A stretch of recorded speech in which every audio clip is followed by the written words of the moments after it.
you're gonna buy the Chinese cups and start just sucking your own blood. Yeah. Oh, that's great.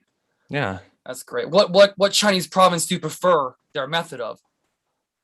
That's a good question. I haven't went down the rabbit hole of which style of cupping kung fu I'm going to subscribe to before I go out and start challenging other cuppers to my way being the better dojo. But do you remember when Michael Phelps had that done and like his whole back, his whole spine all the way down in twos, and everyone's like, "Oh my god, what is that?" Everyone started doing it all of a sudden. It's so awesome. Yeah, it's this so is great. and I think there's different practices of it. Clearly, there's like there is. There's like the flame, and there's like the pure suction. There's the both. Like I think what they're trying to do, because the first time I saw it was like you put it on for a long period of time. You were actually trying to suck toxins out of your body. Yeah, this was more like an occlusion. I don't know if you're familiar with like voodoo flossing or stuff like that, where you so it was more, he was utilizing it more like that. I had done my chiropractor.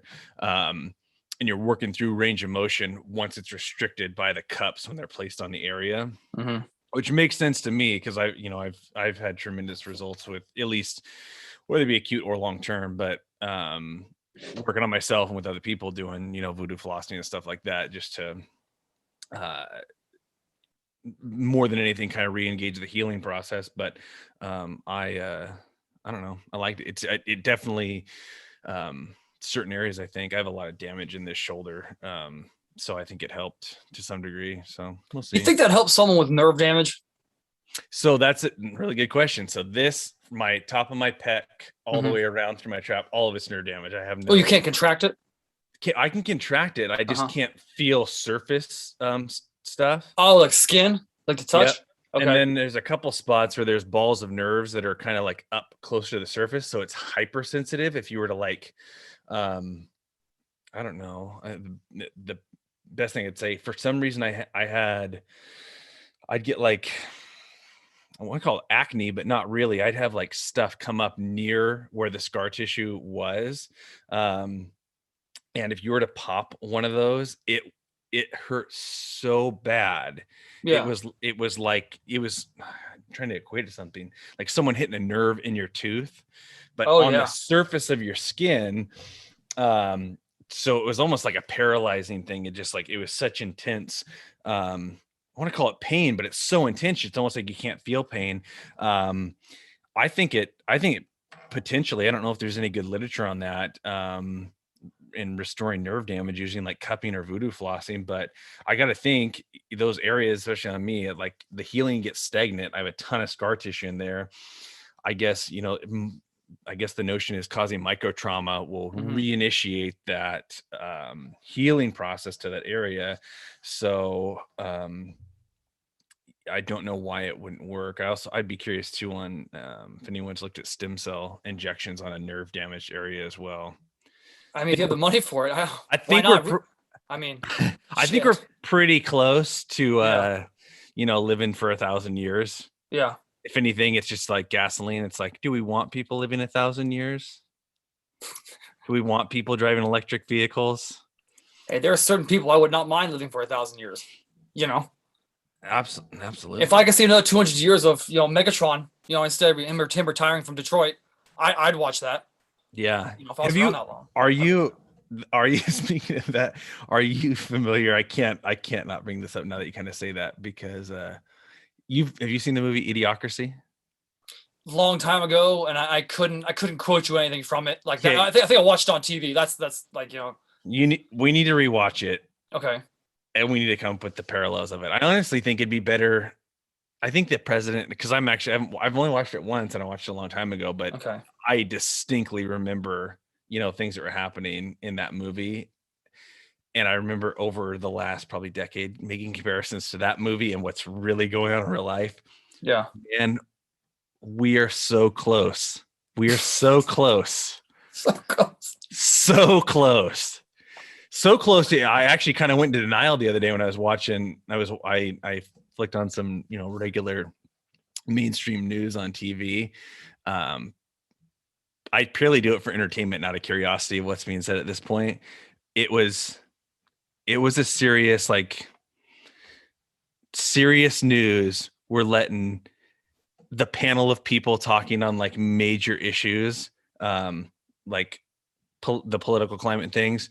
Like we got WWE superstar, current belt holding title champion as like one of the panel members weighing in. Not that any career path should limit you to your opinion. I think, and he might have actually had some of the more insightful things. Yeah.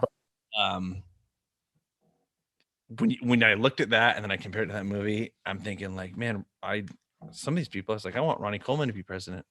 I mean, you're talking about like world wrestler. I mean, like you're The Rock. I mean, there's a legitimate thought he's going to run. I mean, I like him. I do too. I like him. I mean, he hasn't been trashed by politics like everyone else has. So he doesn't owe an obscene amount of like political favors. So he can pretty much do what the fuck he wants. Yeah. Yeah. Talking about movies though, I'll tell you, after this whole gig we did for how long we did it in the tactical setting and the army bases, I watched 2 nights ago. 2 nights ago. I watched the movie Stripes. Yeah. Okay, dude, I haven't seen that movie in years.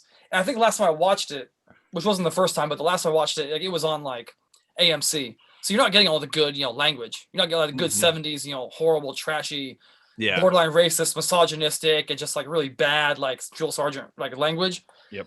But dude, I watched that again. I'm like, the stereotypes in that movie are ridiculously close to real life. It's ridiculously close. Like you watch, you're like, that's exactly what he would say. It's exactly what an officer would say. That's exactly what a sergeant would say. It's exactly what an enlisted would say. That's it's perfect.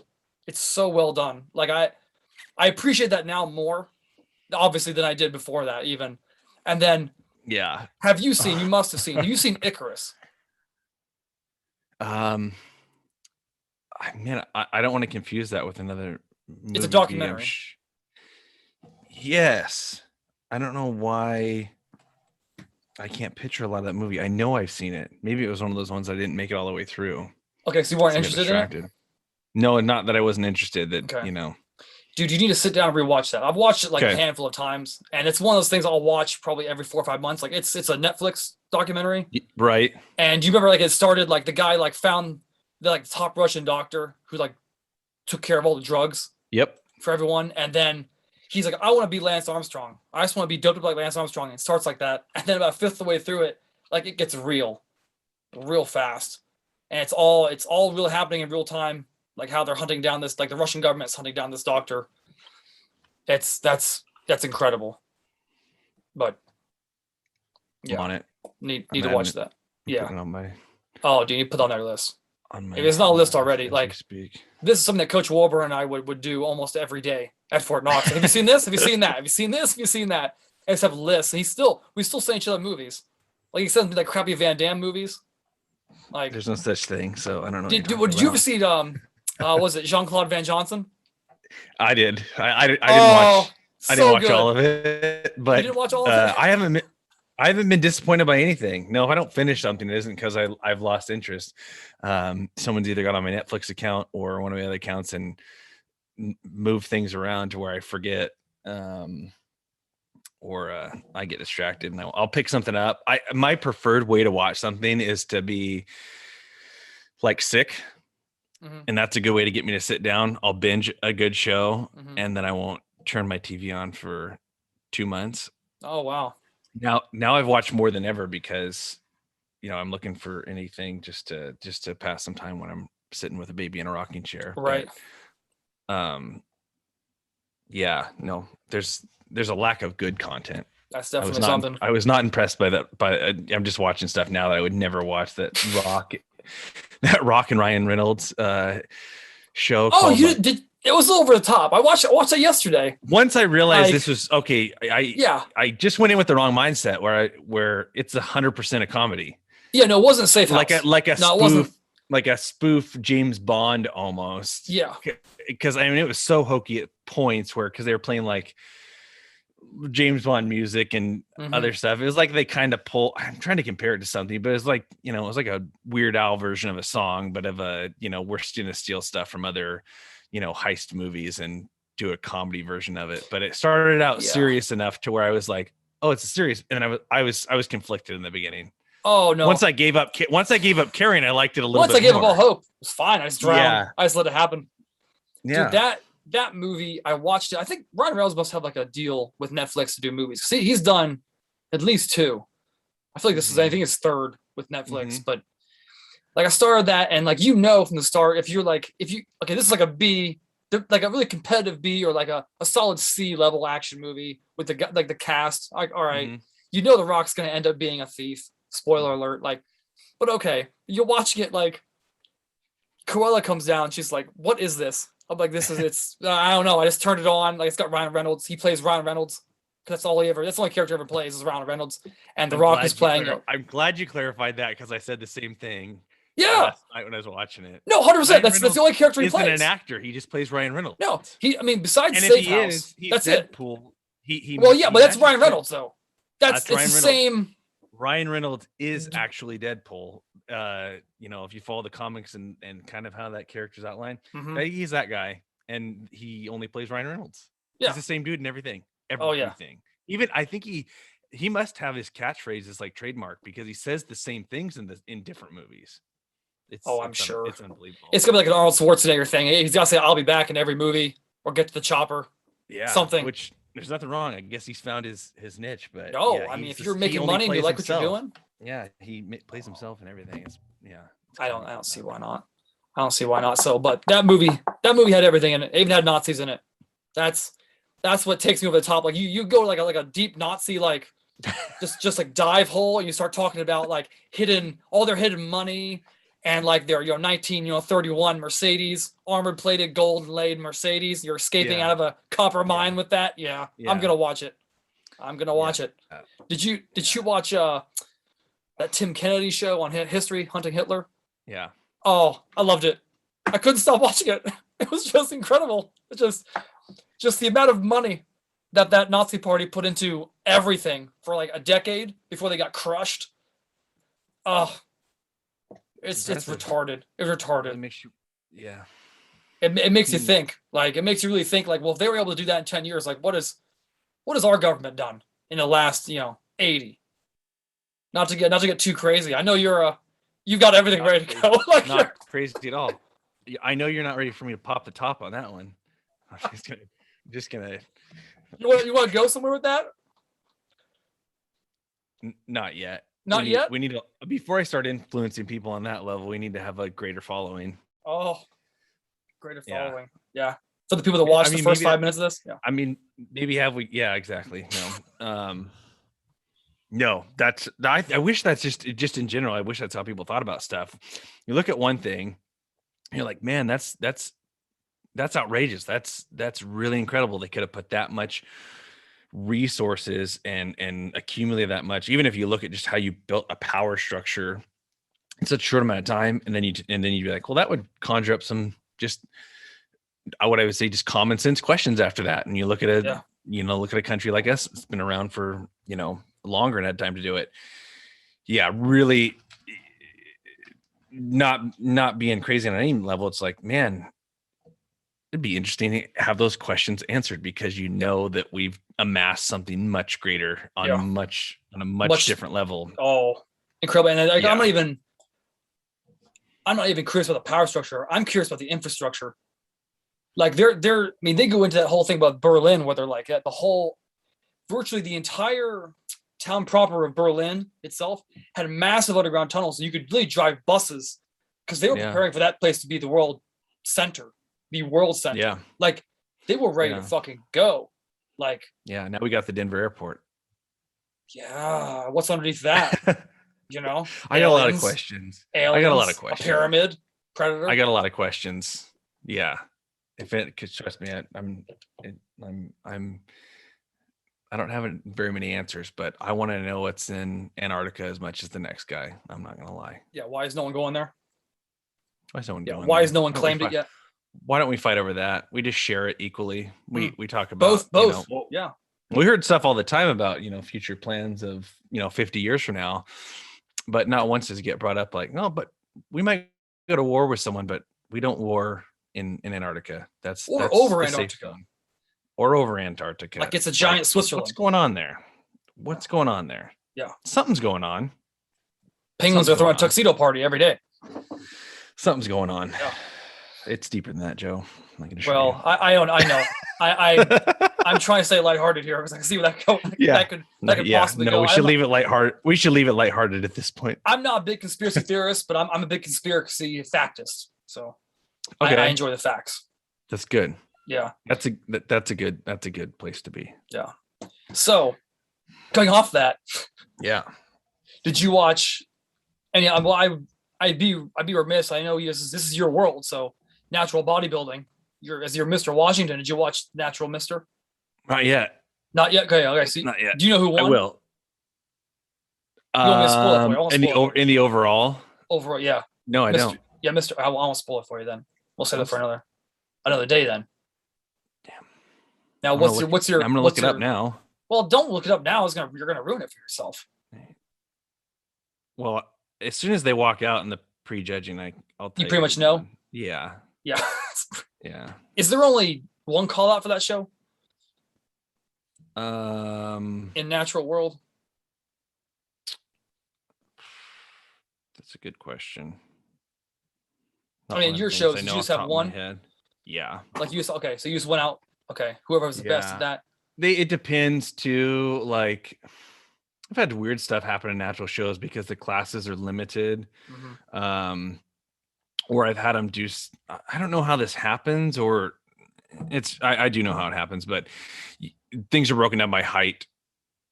In some shows, some are broken. There's different federations that have different breakdowns, I guess, but I've had ones that were just purely broken down by height, and you don't have enough people in your height class, so you just basically just run an open show.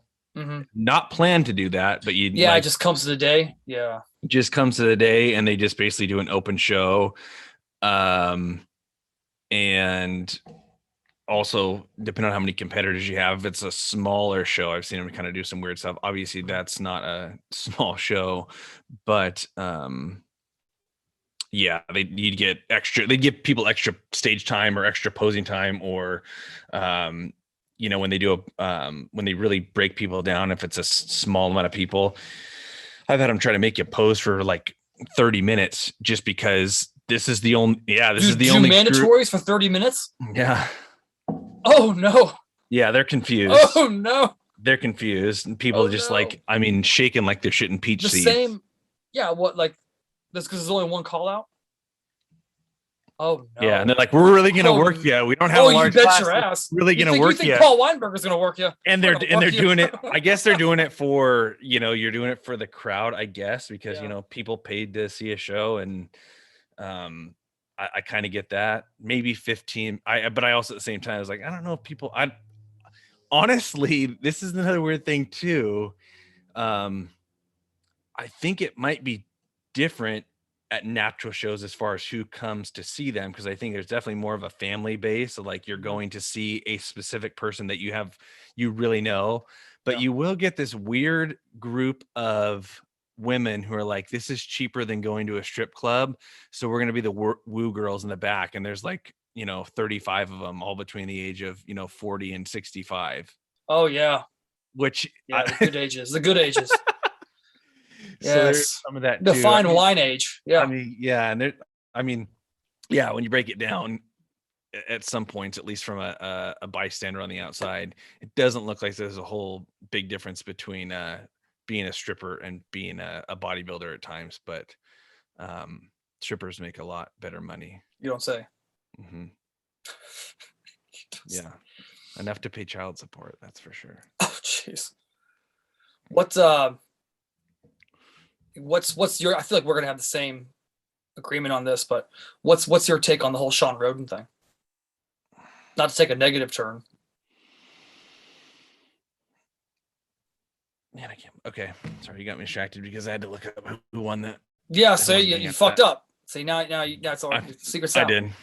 Yeah. I did. Now at least I know exactly what I'm going to do. You could beat that guy. You could beat the guy. You take a year in the push, and you put the size on, just like the back, the shoulders, like the arms, and basically just maintain your legs. Like don't even put in much time. Yeah, I mean that was that was the next step as far as like the progression, because that's just where I'm at on my own personal level, and seeing what's out there in regards to natural bodybuilding and that kind of thing. But yeah, I was on that, not to sidetrack, but I mean, I was on that route, had my timeline, or I had a different, I wish I would have been working. I don't regret this. It is what it is. It's not that big of a deal. I've never competed for, fame and fortune on any level, but had I had, been working the job that we, previously came from, that had a little bit more, yeah, movability as far as creating your schedule. Man, that job, in 2015, when I was yeah, in a good setting, like that would have been a really, really good alignment of the stars. So I don't doubt that it'll come another time. Not to mention I'm getting to the point where I compete in shows at the masters level soon. So I have a lot more confidence stepping on a stage as a masters classic physique guy now as well, because that changes things a little bit too. I don't think it matters necessarily when you get to the top echelons, everyone's going to be a badass, but being a natural competitor at the NPC level like that for someone like me, I know I can at least step on stage and bring a respectable physique. Right. Winning's a different question, but bringing a respectable physique on that level, at least it's within the realm of possibilities. The rodent thing, the rodent, I can't separate any of these. Is it fairly factual that it's a heart attack? Yeah, there hasn't been anything that just come out that's disputed. I just made really sure about a half an hour ago, just to make sure I couldn't find anything. Yeah. I combed a little bit. Yeah. And that's a multitude of heart attacks, which I find to be, I guess it's not unusual for, obviously bodybuilders to have heart related issues. But I do find it a little bit strange that we've had a little bit of a cross and age class of professional bodybuilders that have recently had all heart related issues kind of simultaneously. The rodent one's obviously unique, as I imagine. Is he the youngest one? He was 46, I want to say. Yeah. But I think after he got accused of rape, and like the IFBB was like, "Oh, we're not gonna let you compete." I think he just the stress just took over. He just had a kid that year. He won the Olympia in like 2018. Like I think the stress of that just fucking. Oh, I can't imagine. I mean, fuck. Like Chris Cito said, like he died of a broken heart. Like I find that really hard to dispute. I find that really hard, especially when like you're taking away a man's livelihood on something he's been accused of, and then after months and months and months, 6 months, 8 months, 10 months, nothing's come around because they have nothing really hard to press to move forward because there's nothing there. Like, it's just not great. Not great. Yeah. And everyone I know that's known him is like, he was one of the most loving teddy bears you'll ever meet in your life. Yeah. It's really tough. I think when, you have powers that be that have so much control over your livelihood at that point. It's a fragile career from a lot of angles. That's why, I think on some levels, there's a lot of people with aspirations of, being someone like that. But I don't think any of them, I don't think a Phil Heath or anyone would tell you that, when you're at the top of that mountain, man, it has to be a fragile state, because you don't have, I think you'd be working to do everything you could to separate yourself from having to answer to a federation, a sponsor, whatever it might be, and find a way to make, you have to make money off yourself. That's a tough thing. And when you get defaced to the level that he did, like, that's why I know the initial thing that I thought too, and I know you did, was there's anyone that was in a fragile mental state, it would have been that guy. So I mean, I don't doubt. I mean, the amount of stress that would be caused. I mean, we already know that that heart attack may not have been. I mean, everyone forever without any knowledge is going to say that was related to drug abuse, but the amount of stress that guy would have been under. I honestly believe if you were under that kind of stress, for that long, with also like I would think your outlet to get past it and move on with your life also being having a dam put up in front of it. Like I don't know how you crawl out of that hole without reinventing yourself, and not easily done.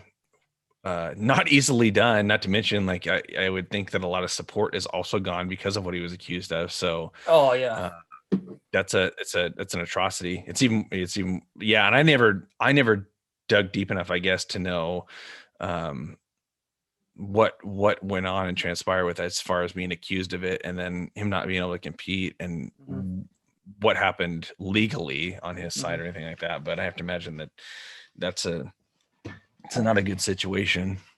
No. I mean, I haven't gone really overly like deep into it, like, but you go enough where it's like, the IFBB like pulled their support.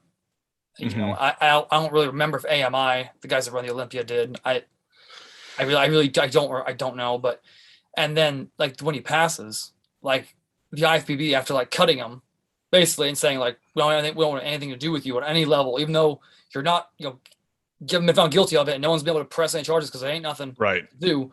Had the balls to put up a fucking like memorial post for him like that. And I mean, like I said, the foresight to like turn their comments off because they're gonna get fucking roasted. They're gonna get fucking roasted. Like, fuck, that's just ballsy and fucked up.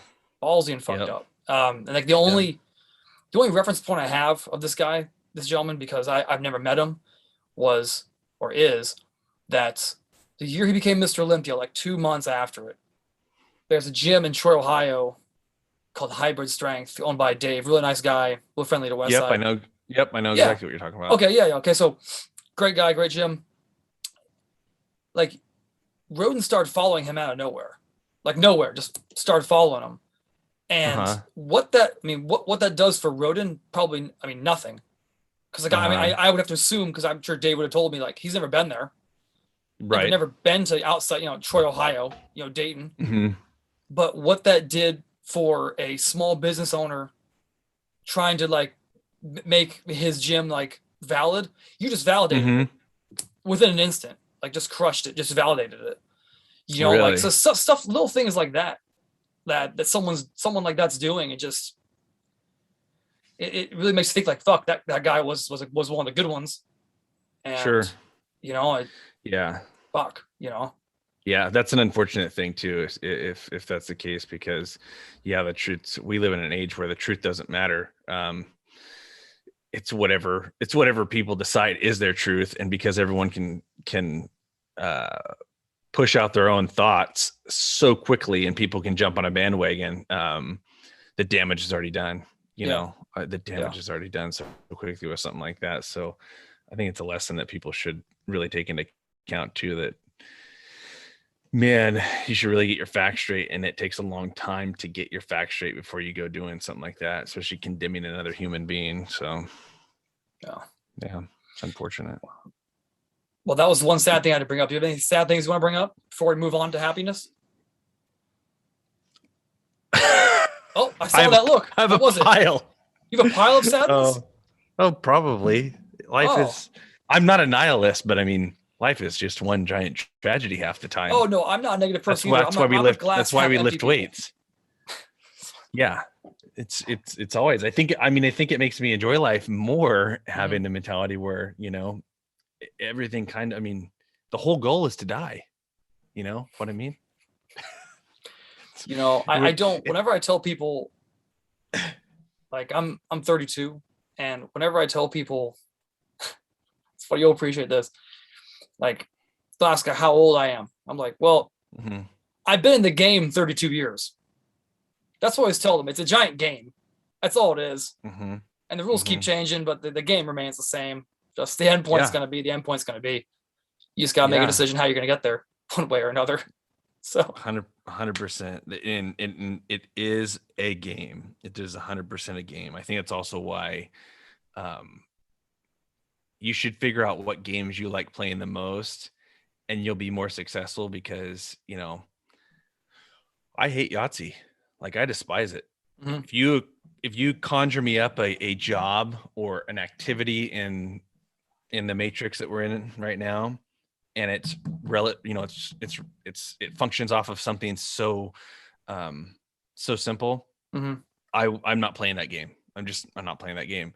yeah, I think it's advantageous for people to find a game that they like playing, because I mean that is what's going on here. So yeah, you're gonna have a lot more fun in the process if you find a game that's entertaining to you. If anything, I've just found that once you play a game long enough, you might want to make some changes or play a new game or invent your own game, which is fine. yeah, It's yeah. And yeah, I think yeah, the glass half empty mentality, also knowing that, what I like now or what's going on now, I reserve the right to be like, I might change my opinion or my direction or anything a 180 from where I'm at right now. And that's okay. But I think some people get caught up in their own self-defense of, this is who I am, this is what I do, this is what I stood for, to a degree where they become delusional when it's like, oh man, I was wrong about that. mhm, I could do better. Or, I yeah, could do better. But yeah, we all got problems, but yeah. it's, I mean, I like, don't take any of them back. no, I mean, playing off that, like, I remember telling, I've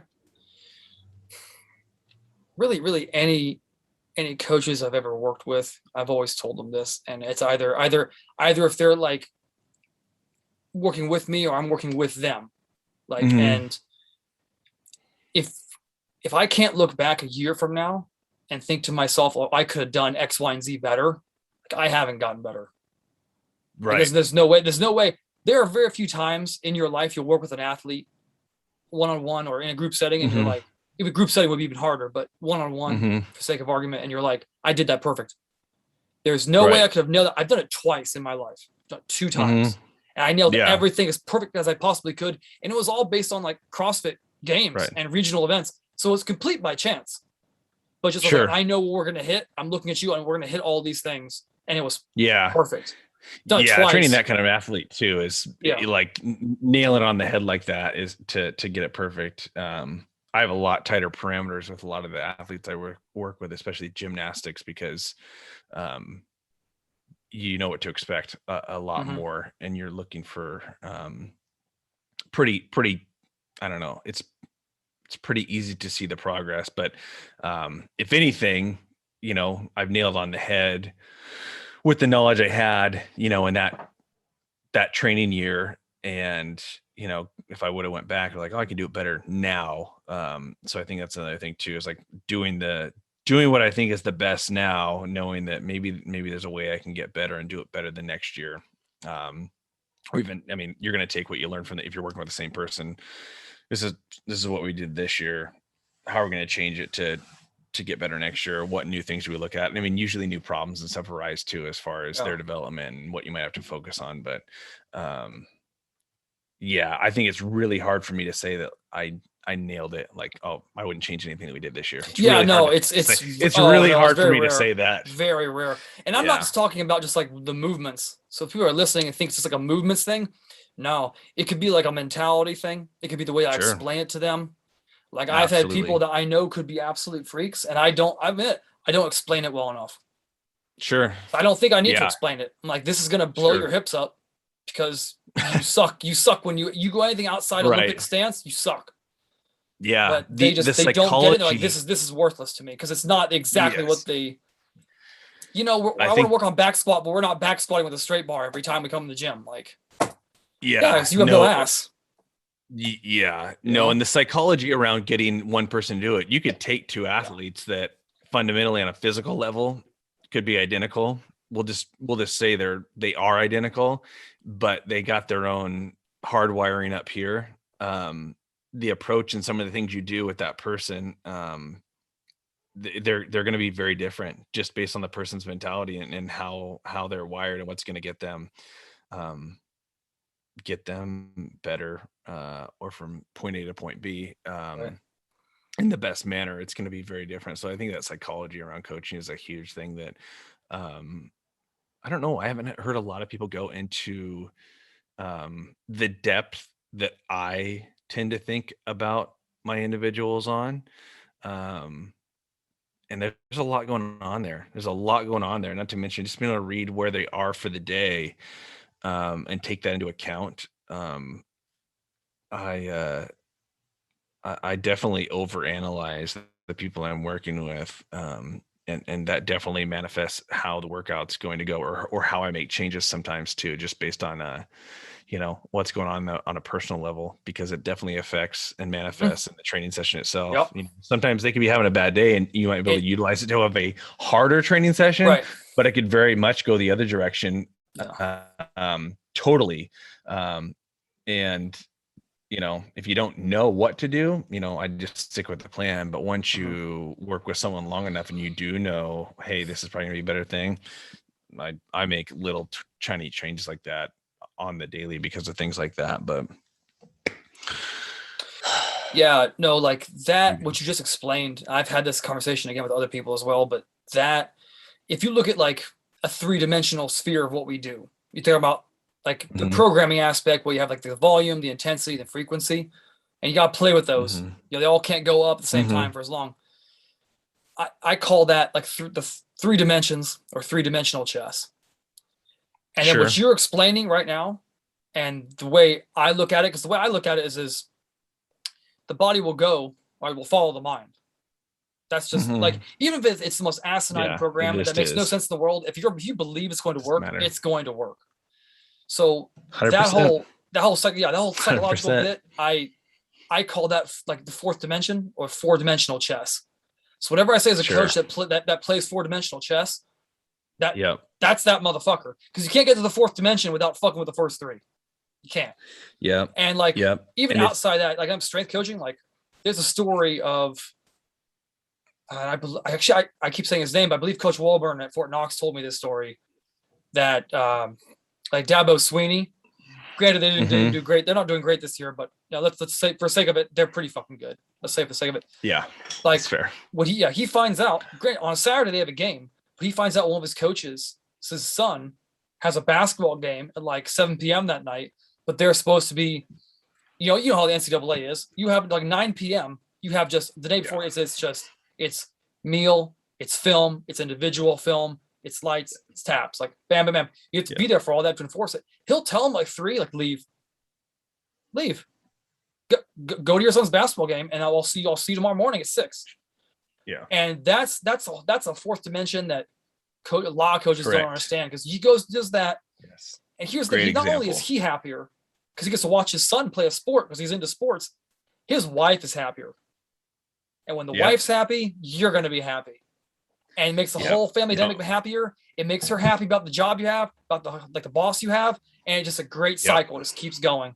Like, and that's not a lot of people understand that. And going back to your point, not a lot of people understand how to harness natural emotion, or really understanding like the first 3 or 4 weeks I'm working with an athlete before I decide, all right, I know what I want to do. I'm going to see if I can break them. I'm constantly looking at them, figuring out what makes them go, what makes them doesn't go, and figuring it out, because that's why I'm going to need to up and down. Coach Wiley at Oklahoma, he uses music. And it's just like, depending on how I want the session to go, I'm going to use that music. If I want killers that day, Jeezy and 50 Cent's coming on, someone's going to die. Yeah. Someone's getting cut. I don't mean from the team. Someone's going to die today. You know what I mean? If I want good hard conditioning, turn on AC/DC, and we're going hard in the paint, close all the doors, we're going to sweat it out. Like, here we go. Yes. You know, that's just, I have actually, like, it's science. It's fucking science. It really is. It really is. But that 4th dimension. Yeah, no, absolutely. Absolutely. Yeah, I'm glad you brought up that example, because that's a really good one that takes a thoughtful coach to be doing, with the same thing you're kind of getting at. I break the rules on things I might want to do from a sound training perspective with someone that they need something from a mental standpoint or a psychological standpoint to either stay engaged or you know, if you're talking from a personal trainer standpoint, you do on some level, if you want that client to be engaged and keep coming back for 2 years and 3 years and 4 years, on some level, you have to feed them what makes them tick, which might mean you got to give them a little bit more or a little bit less than what's on the agenda, because that's how they're wired. And it takes a long time to develop that and read those things and know how to do it appropriately. But yeah, no, those are only earned by experience and a vast variety of experience too. I think not just coaching experience, but human experience. But no, that's super, super important, especially when you break things down on the individual level, which I think everyone should be trying to do, because that's the best things are going to happen on the individual level, for sure, the most accomplishments. But yeah, no, that's a great point. Yeah, I mean, how do you build a wall? You build it with individual bricks. You don't fucking just throw up a brick wall out of fucking nowhere. Shit doesn't pop out of chicken's ass. The fuck. Right. So right. I mean, yeah. Right. Right. Well, yeah. I do want to get to. I have 3 questions.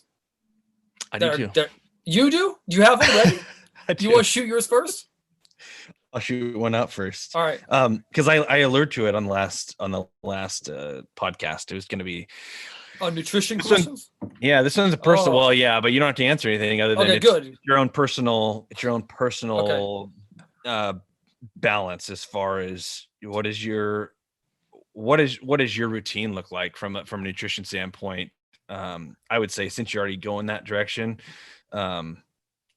what does it look like and relate to your training as well? Because I know that's, it's kind of built, if we're talking, and you can't separate the two. Like you're definitely eating potentially around your training days and what you're doing and those kind of things. And I guess, so just what my eating schedule looks like on a training day.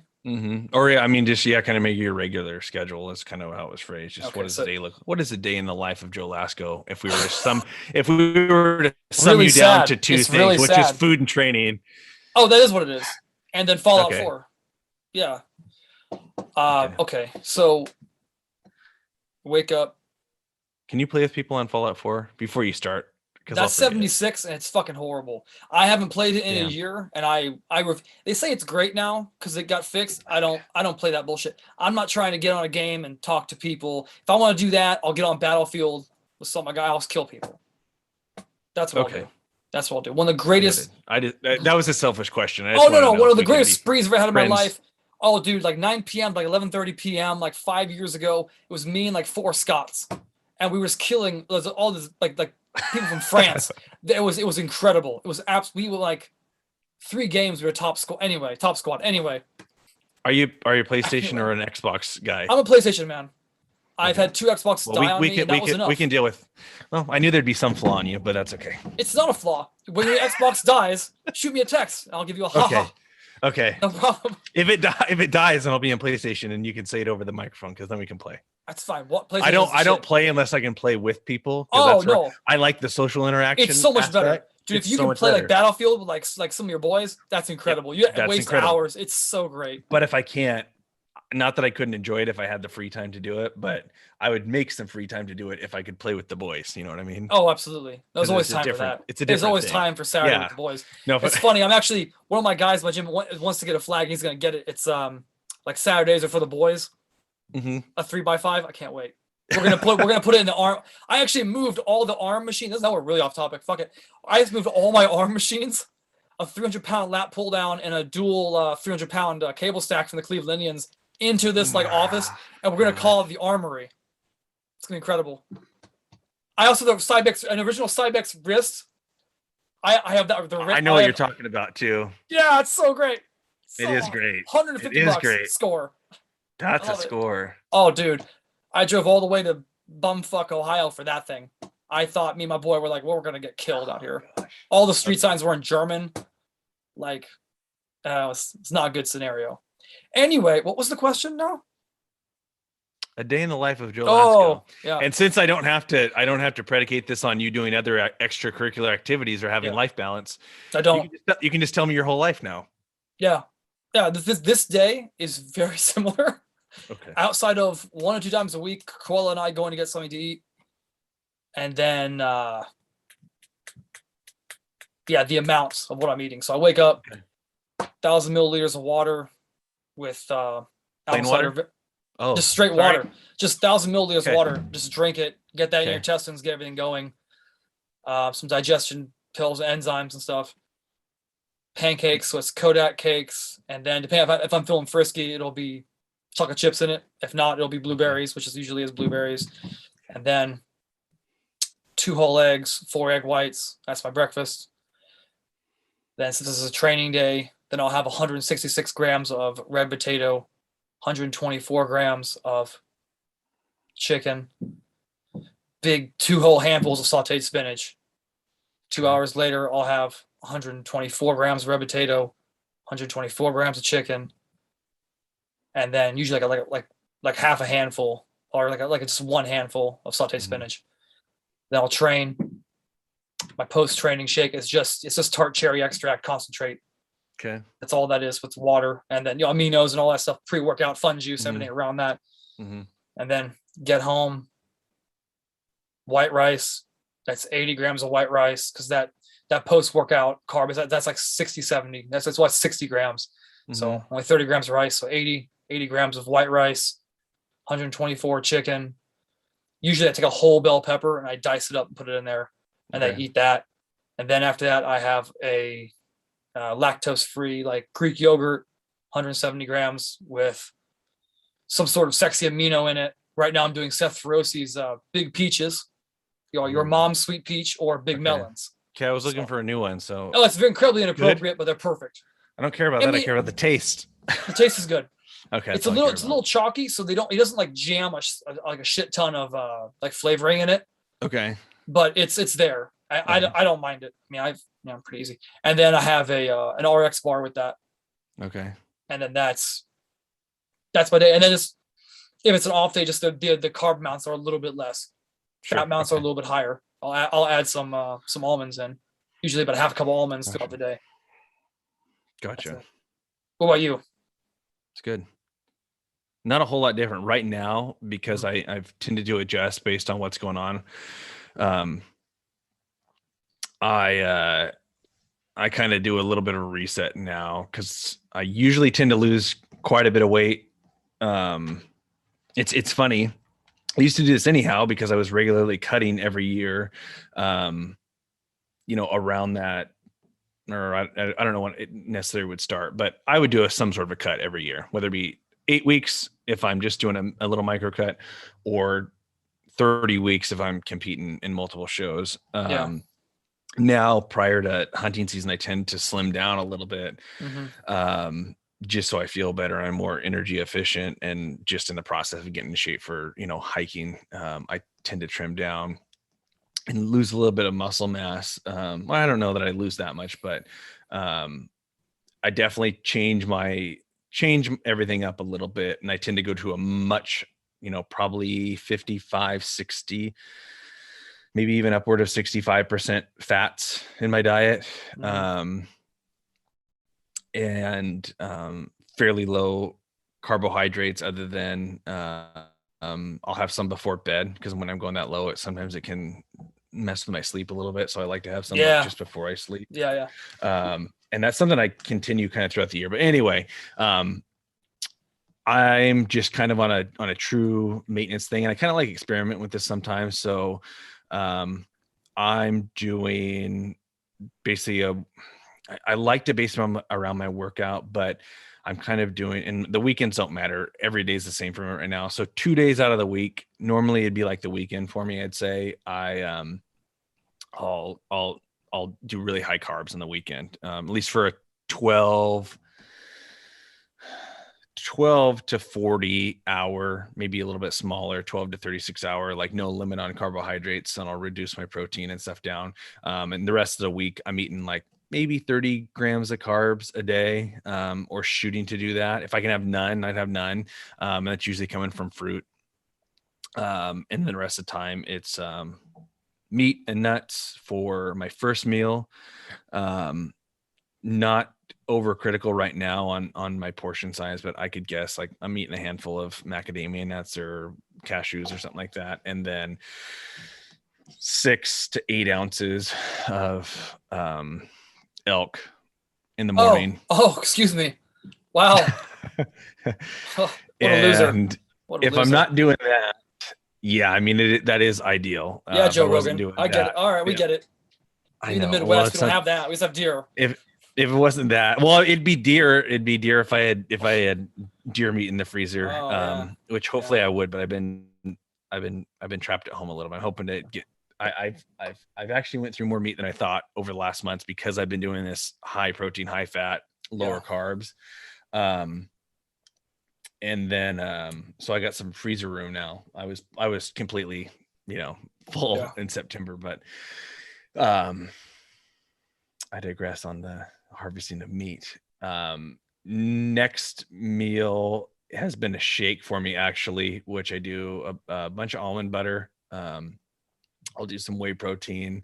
I might throw a little coconut oil in there as well. Kind of depends. I'll throw some spinach in there. Typically, that's what I will have in me before I go train. But I've been training on a fairly empty stomach. If I feel really hungry, I'll have another handful of nuts before I go train. So you have fats before you train? I will right now. That doesn't fuck you up? It doesn't. Really? Fuck, that fucked me up so bad. In the past, I want to say, I mean, it might depend on what I'd have in my system, but it doesn't right now. But it's probably a 2 or 3 hour window before I train after that. Oh, okay. So you're not talking like, so it's like 45 it's minutes not a before you train. pre-workout. Okay. Nope. That's all I was thinking. I was like, oh no. Nope. And I might sneak in some carbohydrate powder in my pre-workout that I might sip on a little bit, like 15 grams. Mm-hmm. And I really do that based on feeling or what's going on in the gym. If I'm hitting something hard, I'll slip a little bit of extra in there, or just I'll have some carbs or not have carbs, depending on how I'm feeling for that day. Usually I'd let, if I was just going by not looking at scale, looking at what my body's doing, I'm probably sitting at like 12 to 15% body fat right now. So I don't need the carbs to feel good right now. As I get leaner, I would definitely change that. But I'm not tremendously lean right now, so it's not a concern. And then typically after that, it's not consistent. It'll be pork or elk or chicken or something like that. Some sort of steamed vegetable. And I really don't have a whole lot of limits on that last meal that I eat right now. It'll be a lot. I might eat 10 ounces of meat potentially in that meal. Because I'm only eating kind of three times, maybe 4 times in a day. Yeah. And that was a little bit of a training process because I once I get into a rhythm of eating 5 or 7 times a day, that I need an hour or maybe an hour and a half meal before I work out because it seems like I'm firing on a little bit quicker metabolism, and it tends to change with that. But I'm probably 50 to 55% fat is for my calories, and then probably 40% protein. And then, I'm not incredibly strict right now, but the rest of it's coming from some fruit and then kind of unlimited carbs for a window on the weekend that seemed to give me enough of a boost to get through the week. And I don't know. I kind of like it. And I'm not overly concerned about anything, but it gives me more than anything, it just gives me something of a mental schedule to be thinking about. And I like that more than anything. It adds to the routine because I could care less, honestly. But it's a little bit easier to do that, eating that way without thinking about things or weighing things than it is for me to do what I would say my normal off-season bodybuilding, which would probably be 40% carbs, 40% protein, and then fairly low fat. It's weird for me, working with people and seeing what they respond to. I can do both of those with fairly similar results. I think the only difference is I will notice that if I go to do some sort of endurance activity, if I go for a long hike or something like that, and I've been eating 50% carbs and 50% protein, I will notice that I don't feel good doing that activity, and can't sustain my energy levels are the same. I also like being able to control my insulin a little bit more. And that's kind of one of I could see myself doing more of what I'm doing now. Because I've been doing a little bit more experimentation on myself with trying to control my insulin levels and gauge how I feel with that. And I don't know, it's always an experiment for me, honestly. Right. No, your body's always changing. Yeah. It's always changing ever so slightly. And I'm significantly older than you. So Oh, are you? I have How old are you? I'm 33. I have, yeah, you're getting there. You got to start slowing down. I've been told. Now that I'm getting to this advanced age, longevity is all that I care about. You can't do what you did 3 years ago. No, certainly Well, I've been told. So, yeah. Okay. All right. These girls are aging me. Too many. It's too much estrogen. That's the problem. That's really it. It's just the estrogen is a vibration. It's just permeating through my atmosphere now. Dude, I remember when Expendables came out. Remember how badass that was? Yeah. Remember that? The first one? I remember. Yes. I remember. I do. My boss was going to see that, and because my boss at the time was like just shredded. He was like our age now, but he was shredded. The other one was like 3 or 4 years older. He had been in WWE for like 3 or 4 years. And he's like, he looks at me, he's like, Stallion, I'm gonna tell you something. I want to see that movie. And there were 3 women, only 3 women in the whole fucking theater. I remember because I counted them. I want to see how many women there were in the theater in front of me and behind me. There are 3 total. Yeah. There was so much testosterone coming off that television screen, that projector in the movie theater. Out of the 3 women, 4 of them got impregnated. Like there was so much testosterone coming off the screen. Like I definitely think there's definitely something. Oh yeah, that happens. That's how Jesus.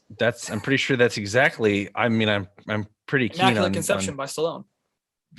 Exactly. That's how it happens. That's exactly how it happens. That's science, people. Yeah. There's as much science behind that as anything else that's going around society now. Right. Do you have a pre-workout movie? I don't even know that I've ever said that to anyone, or they really understand what that is. Movie. I've made that up. Like besides, we're going to besides Rocky 4. It could just be Rocky 4. I might be asking a rhetorical question. No, there is only one more. You've gotten a screenshot of it before from Fort Knox, like 20 minutes before I leave. Dorian Yates' Blood and Guts. It's the greatest hour and 2 minutes you ever watched in your life. It's just him, like a 300-pound jacked Englishman with his training partner Leroy Davis, who was a drill sergeant at the time for the British Army, just berating him. Oh, there's and no doubt just doing stupid shit. Love it. Absolutely. I might feel ashamed to admit this, but there's definitely a time when I was like a college strength coach, and long days, and I'm burned out. I'd flip on Blood and Guts for 15 minutes, and that was the only way that I was going down and doing anything. Yeah. I don't even know that it was good that I did go, but oh man, yeah, it'll do it. What about, would you have another one besides Rocky 4 that's just a, blockbuster movie? This gets me, I'm ready to train. A film. That makes me want to go to the weight room. A film. And we're going to go ahead and just say that all Rockies are out, because Rocky 4 is pretty much the pinnacle of that's it. They're out. It's tough. I mean, the last 2 were garbage. So we're going to tough because the dude's training in the movie. It's tough to beat that. But if you had to, man, really good training movie. That makes me don't think of training movie. It could be pre-workout, because training means that that starts to, I think. No, just get a mindset. Whatever your mindset is. Yeah.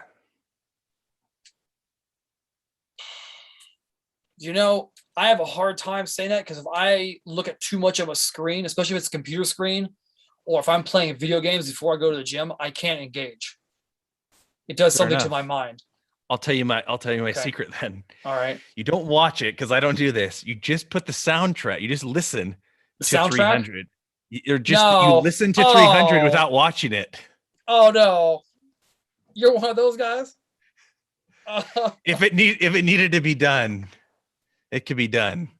I could just listen to the one scene in 300 where they're, I don't even know what scene it necessarily is because there's two that are kind of similar. I think it must be before they're actually getting ready to battle in that movie. I love that movie though. I saw it 6 times in theaters. Oh. Take my money. I was hoping for something off the wall, like you're gonna say Princess Bride. Like that does it for me.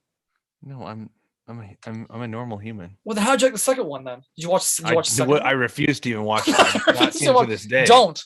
I won't. No, I will say there are a lot of great backs in that movie. Okay. A lot of great lats. Other than that, not a lot. Okay. Not a lot going on. No, but I'll put just about anything on before I go to the gym as long as it's something I like. Like it could be Casino. Okay. And just like Fair let enough. it play. Fair enough. And just been like, all right, it's time to go now. I haven't watched that, mind you, or done what I just said I've done for a long time. Oh, well, you'll do it this week. Years. I'll do it this week. Probably. You'll do it this week. You'll text me like it's phenomenal. Oh my god! I mean, it is. If you're not if you're not in the right state of mind, maybe I'm not even doing it for motivation. I'm just doing it to like get my mind into a place of we're going to war. We got to get this done. If it's in a different place that it shouldn't be. What, Private Ryan? I almost said that too. Okay. I almost said that too. Just watch the opening scene, be like, oh my god. Yeah. Oh, dude. Yeah. My priest back. Your Saint priest Lee. or Lee priest? No, my priest. Okay. Yeah, so not Lee, not Lee McCutcheon. No, Lee. Okay. No. My priest, Father Brian. He gave a homily on 2 movies in my time when I was there for like however long I was there, over a decade going there. One was obviously The Passion. Okay. And then the other one was Saving Private Ryan. And I fervently remember it because I remember there were World War II vets that went to see the movie and walked out within the first like 3 minutes. Like, I can't do it. It was so realistic. Like, I can't do it. Sure. I can't watch it. Ain't gonna do it. And now that same director is doing West Side Story. Like, how times have changed. Yeah, that's it. How times have changed. I mean, that's what happens though. Times change. That's why I'm always excited for the next times. True. Yeah. True. Stay the same too long. It wouldn't be good either. No. Okay. So, okay. All right. So my first question coming is, how do you find a good coach on Instagram? There's a loaded one. That's a loaded. I can't wait for you because I know what I'm going to say. I've been stewing over this for about a week. Is yours like a simple answer? Like, no. Are you just gonna be like, there isn't one? I'm gonna just spew this verbal abuse. It's gonna be great. I wish it's hard to formulate these off the top of your head because I would say like I wish I could. Maybe I'll do this for people if this is a thing. Is like have a set of screener questions that you ask someone. That's what I would probably legitimately tell them to do. Because if I was looking for someone and I knew, like, if I myself right now was looking for a coach, and very much so, like I've reached out to some coaches, in the event that I would prep for something like the Olympia or something like that. Not that I would feel uncomfortable doing it myself, but no, you need another set of eyes and just don't think about it. Exactly. And even approaches you like, hey, can I show you what I'm doing? You just want another set of eyes. Like I would pay someone for their eyes purely in that sense. I know what questions I want answered. And I also, it'd be very specific to like, these are the things that, these are my weak points. What do you think about this? I'd have very, very specific things. So it'd be fair enough for people that know, like, this is what I want. This is what I'm looking for. This is what I want to do. I would look at, there's some pretty famous ones that,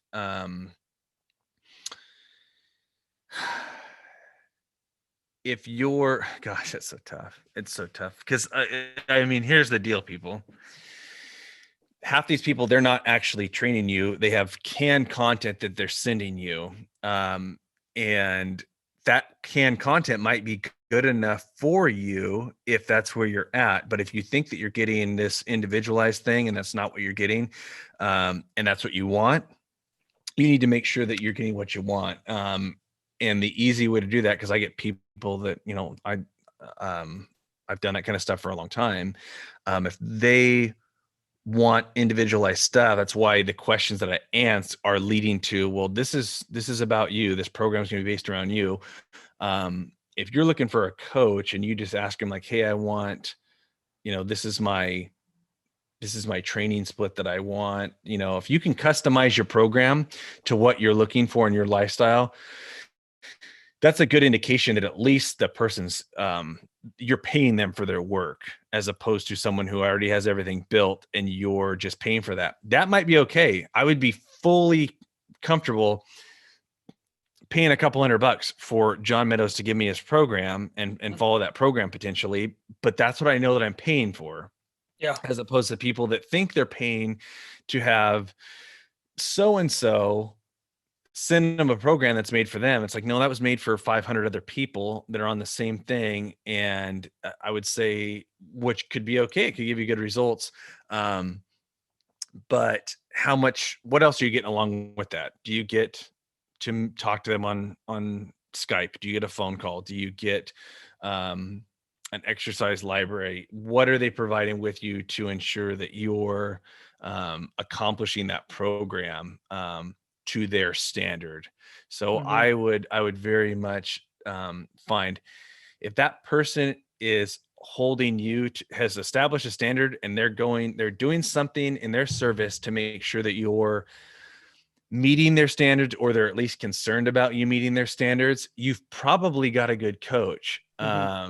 Or you not a good coach, you at least have a coach that gives a shit. Gives a shit. Gives a shit. Yeah, that's good. And that's probably the first hurdle that anyone would have to get past with having that. And are you looking for a coach, or are you looking for content?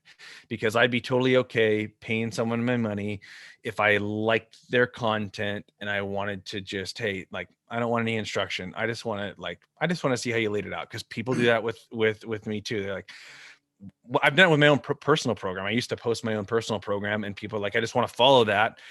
And then I had got people that's like, hey, I'll pay you. Just put it down in context that I can follow. Like, I just want to format. I don't want to look at it the way you're doing it. I don't want to look at your sticky notes that you scribbled on. Can you just lay it out long-term so I can track my own stuff that they could do on their own, but people don't want to put in the effort. They just was like, hey, I just want you to lay it out the way you do it, whatever it might be. And that's a big consideration. I think if people just were able to get past that and know that they were actually getting coaching, and getting someone that cares, you're probably going to be getting more than 90% of people. I'm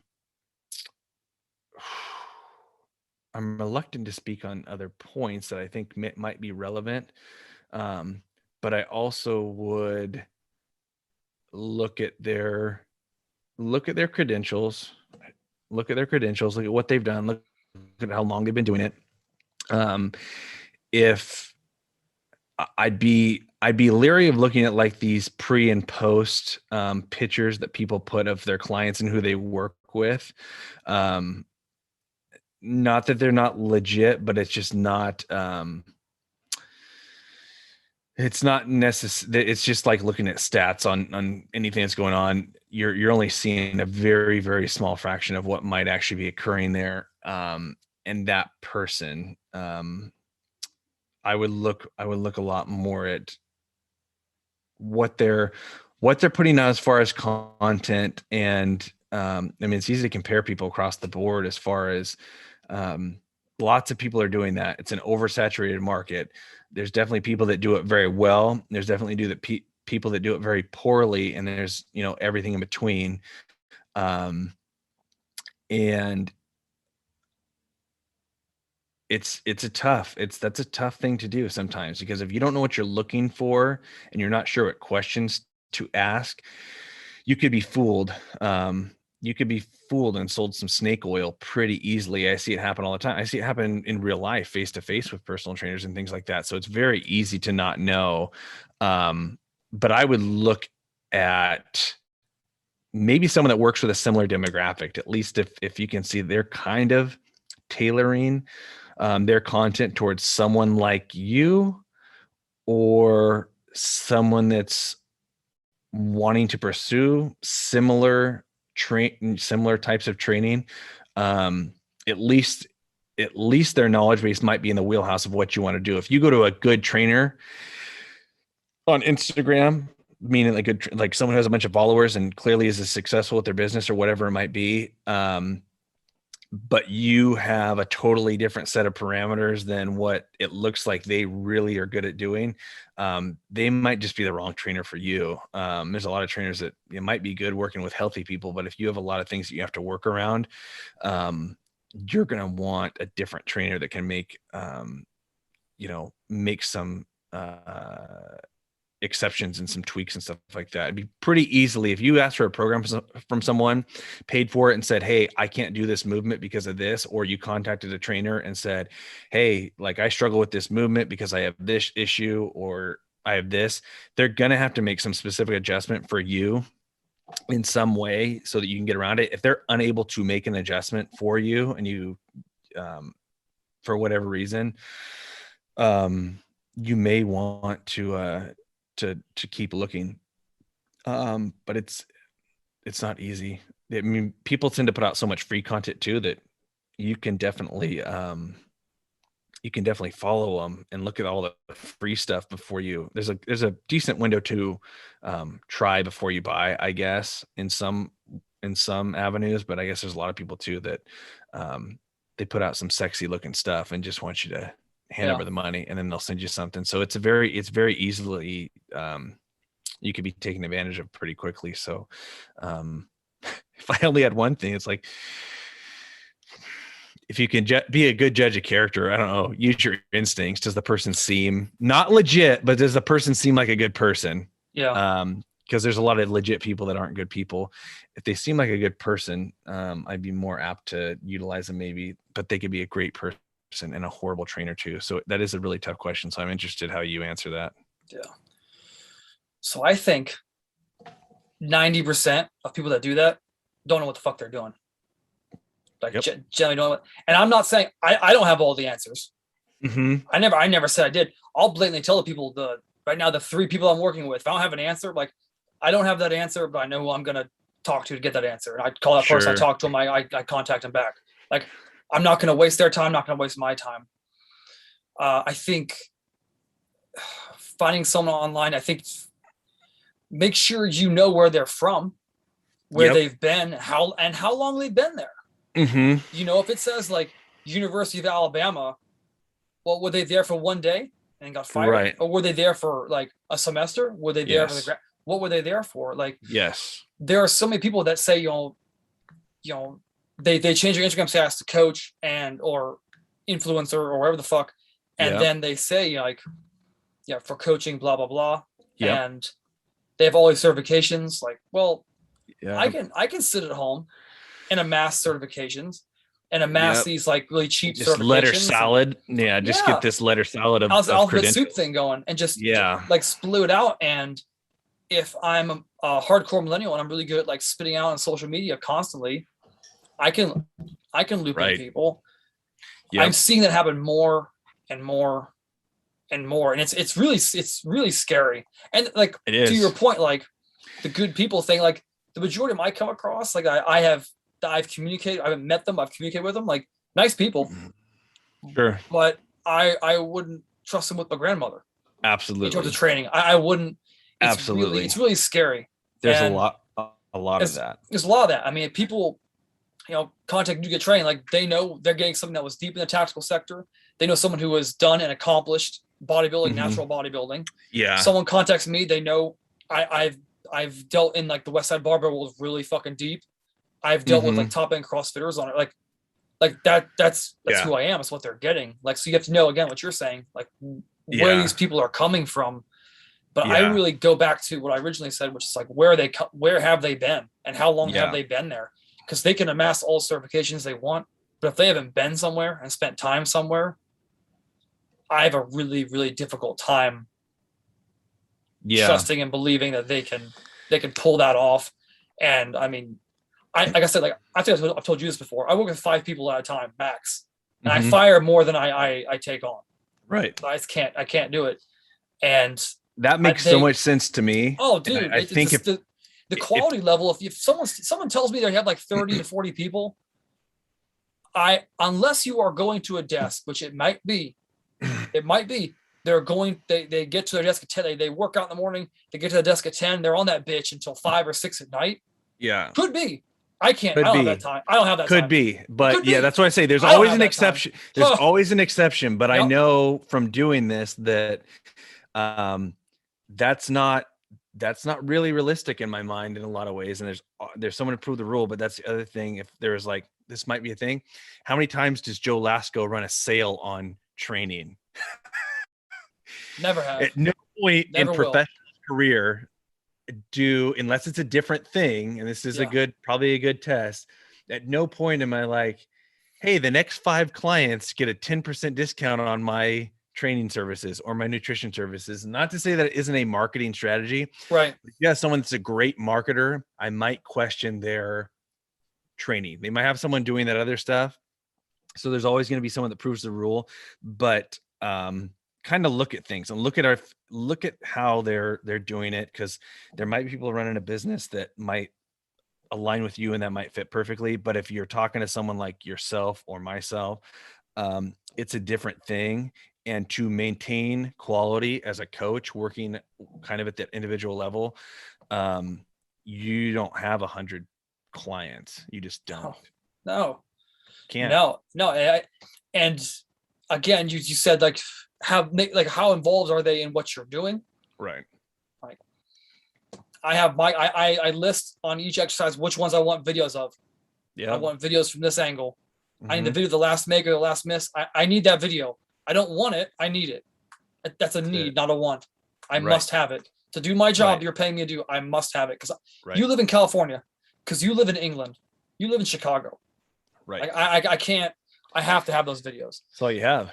And I don't know what to tell you otherwise. Yeah, but you have them, and it adjusts really quick. I know people who have gotten programs from people like, and they tell me what they're paying.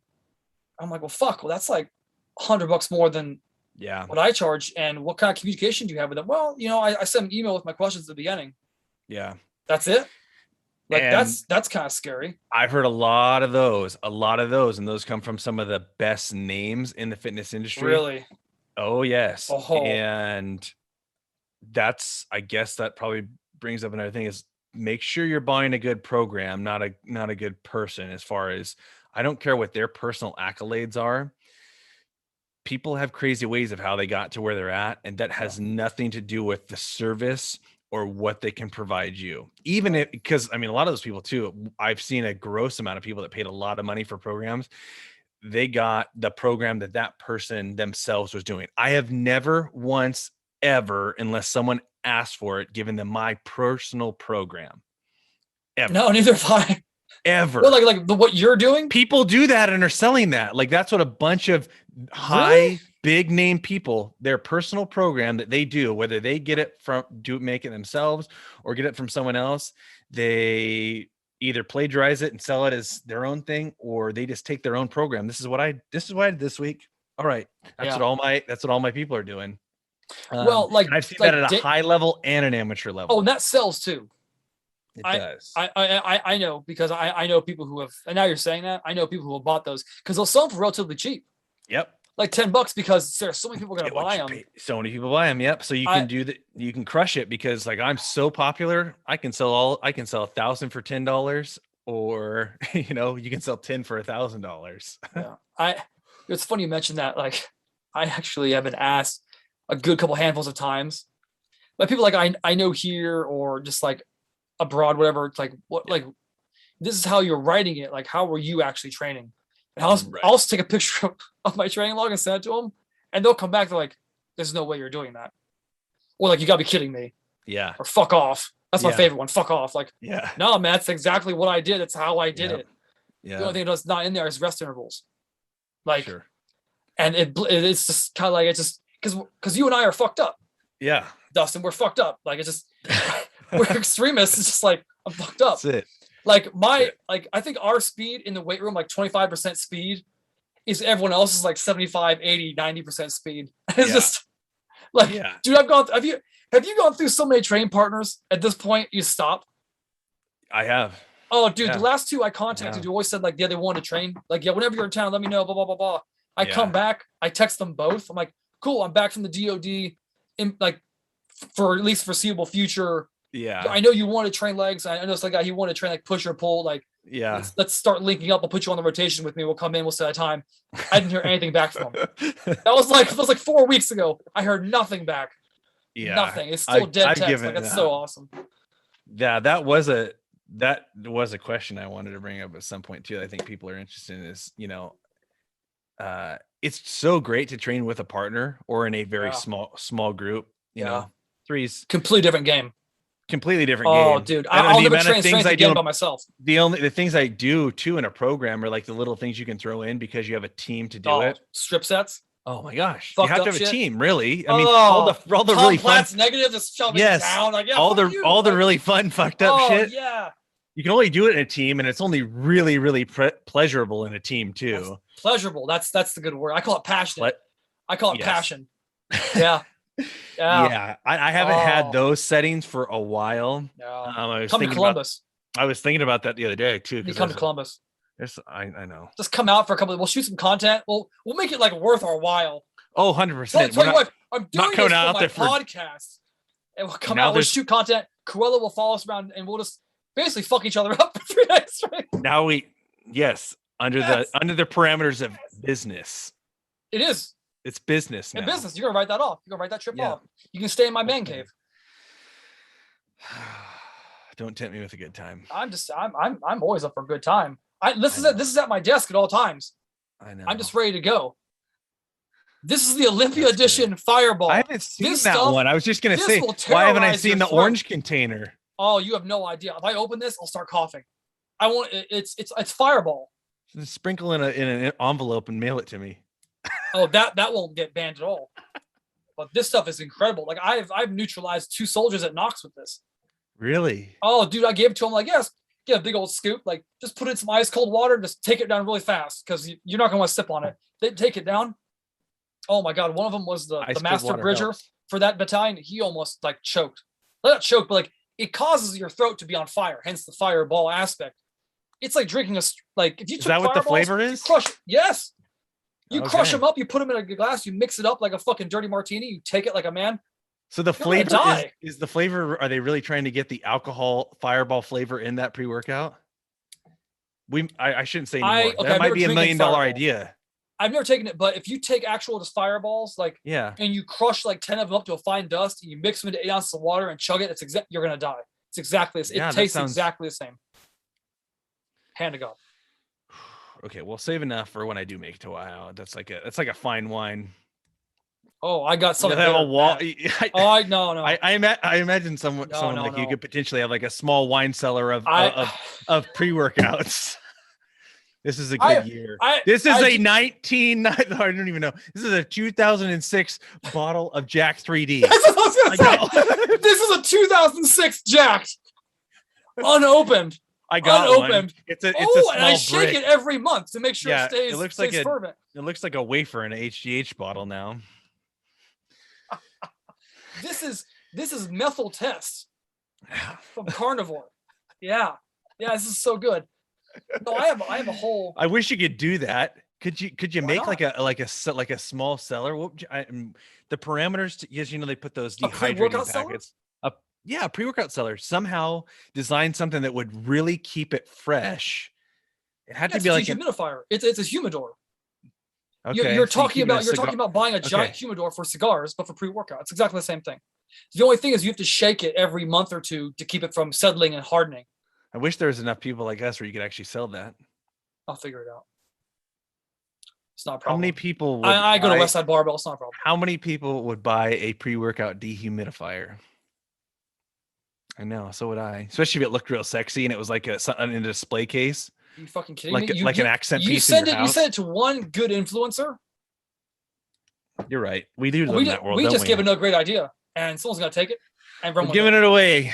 Please, someone's just gonna send us a picture of it and be like, "F you." You mean this, fucker? Yeah. Like, oh, you bitch. Yeah. Oh, what a cunt.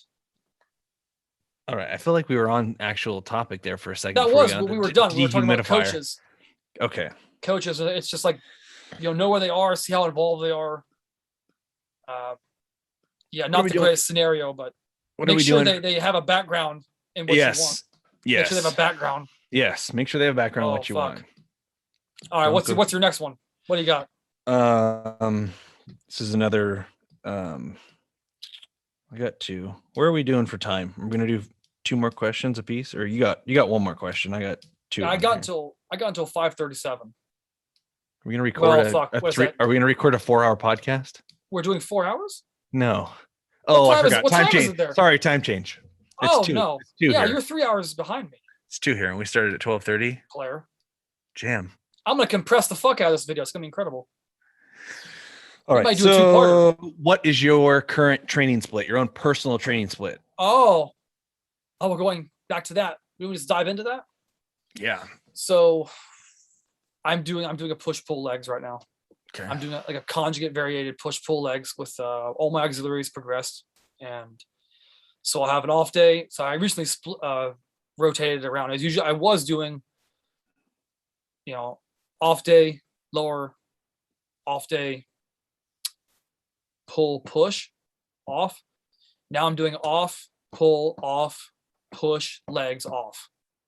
So I just want to emphasize it back because I'm starting to get back into like heavy conventional pulls. So I'm not gonna be able to do heavy conventional pulls and go in and do a press session. And it's gonna be fucking garbage. Are you doing? I'm assuming you're doing deadlifts on your pull day. Yeah. Okay. Yeah, and then I'll do conventional pulling one day, and then the next pull day it's a conventional RDL, and then my back down set is a pin one stiff leg sumo rack pull. So is that taking you to get back to the first workout? Basically, is that taking you 7 days or 8 days to get back to where you started? Ish. That sounds right.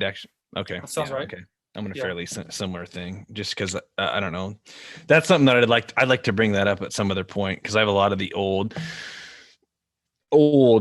pre even golden era, like bodybuilding splits and some of the stuff that they were doing, and total body full splits body? and some of that full body. I've done that. Have you ever done that? So I've done all of them. On, off. That's brutal. That's so fucking brutal. You'll die. Nostalgia, the nostalgia of doing those programs sometimes, and that's what it is. It's weird to say that in regards to training, because it's like getting joy from playing an Atari, kind of, except I found a lot of utility in some of those older, a lot of them are total body splits or that 3 days a week total body type of thing. That's actually fit into my lifestyle very good at a few times, but I've definitely landed at the point in my training age, I guess I'd say, that more frequency, not only is it probably better for my development, but I also enjoy that a little bit more. Mentally, it would be really hard at this point, which it's hard for other people to shift. I cannot tell you how difficult it is. It's like pulling teeth to get someone that's been doing a body part split to adopt anything it's else. Impossible. Holy so crap. like pro split, legs, shoulders, arms, back. They'll never. It's so fucking difficult. You have to sell that so fucking hard. Yeah, and it's definitely an easier jump. I tried to get someone that was, that was their training life. They'd only done a pro split like that, and I was trying to get them to do. I have one protocol that I really like, especially for someone who's only done that kind of a split, where they're hitting everything 3 times a week, because they would hit they'd hit heavy stuff on an upper, you'd say, and then they'd almost what I'd call like a refeed for their lower. And then they do the opposite the next day, and then they'd have just a straight pump session. And you keep the annihilation to this real small window, either upper or lower. And then it's just a totally different stimulus from someone that's doing that pro split. And I've just seen unbelievable. They grow, don't they? Oh, unbelievably. But man, do they mentally hate it and can barely handle it for a week. Some people like to just like, I can't do it. I was like, all right, we'll take baby steps, and we'll go to something like a push pull, or maybe I can get them to do upper lowers or something. I think that the thing I use for bridging that gap is a vertical push, vertical pull kind of put together, and then a lower, and then at least we can get some more frequency in there. And then I'll do like a horizontal pull, horizontal push, and we'll have maybe a slight emphasis on like more quad dominant day or a more hip dominant day. Depending on what their weak points are, maybe we throw a little more glutes on one day versus the other, something like that. But trying to get someone to take a straight jump from doing that split to a total body or something, even though I'm like, you're going to make tons of progress. They're like, you never see like someone that trusts me fully until it's like the time where like, hey, I want you to, this might be someone that I've known for years or been in the gym with for years. And they're like, that guy knows what he's talking about. Like, I'm going to reach out to him now. I want to taste some of his witchcraft. And the first thing I give them is something like that. And they're like, you've never seen someone just so perplexed, just hard at the same time. I thought I knew you. Why are you having me do this? Just like this complete thing. Like I'm fucking with them or something. I'm like, no, this would yield you well. Yeah. And they're just so dismayed because of it. Anyway. Okay. Is that what you're doing? Very similar. Yeah. I'd say that the days off sometimes are not how I have them planned. I've kind of been, I've been on I tend to do these weird priority splits where I'll do like a 9-day or an 11-day split, or sometimes even a 14-day split. And I'll hit some weak points a little bit more frequently. Also kind of adds, typically my weak points aren't that taxing on me. So it's more of, am I just recovered enough? Because I'm not going to like, my central nervous system isn't going to collapse from doing, arms or shoulders 4 times a week. I'm probably not doing 4 times a week, but I might hit a specific thing, 3 times or 4 times in a 11-day period, to some degree. But mine's very similar to exactly what you're doing right now. It's been push legs, pull, and then I'll do a little bit. I only take a day off at that point, or I'll do, I lied. After leg day, I rest, regardless of when it occurs. And then when I come back, I will do some extra shoulders and arms specifically.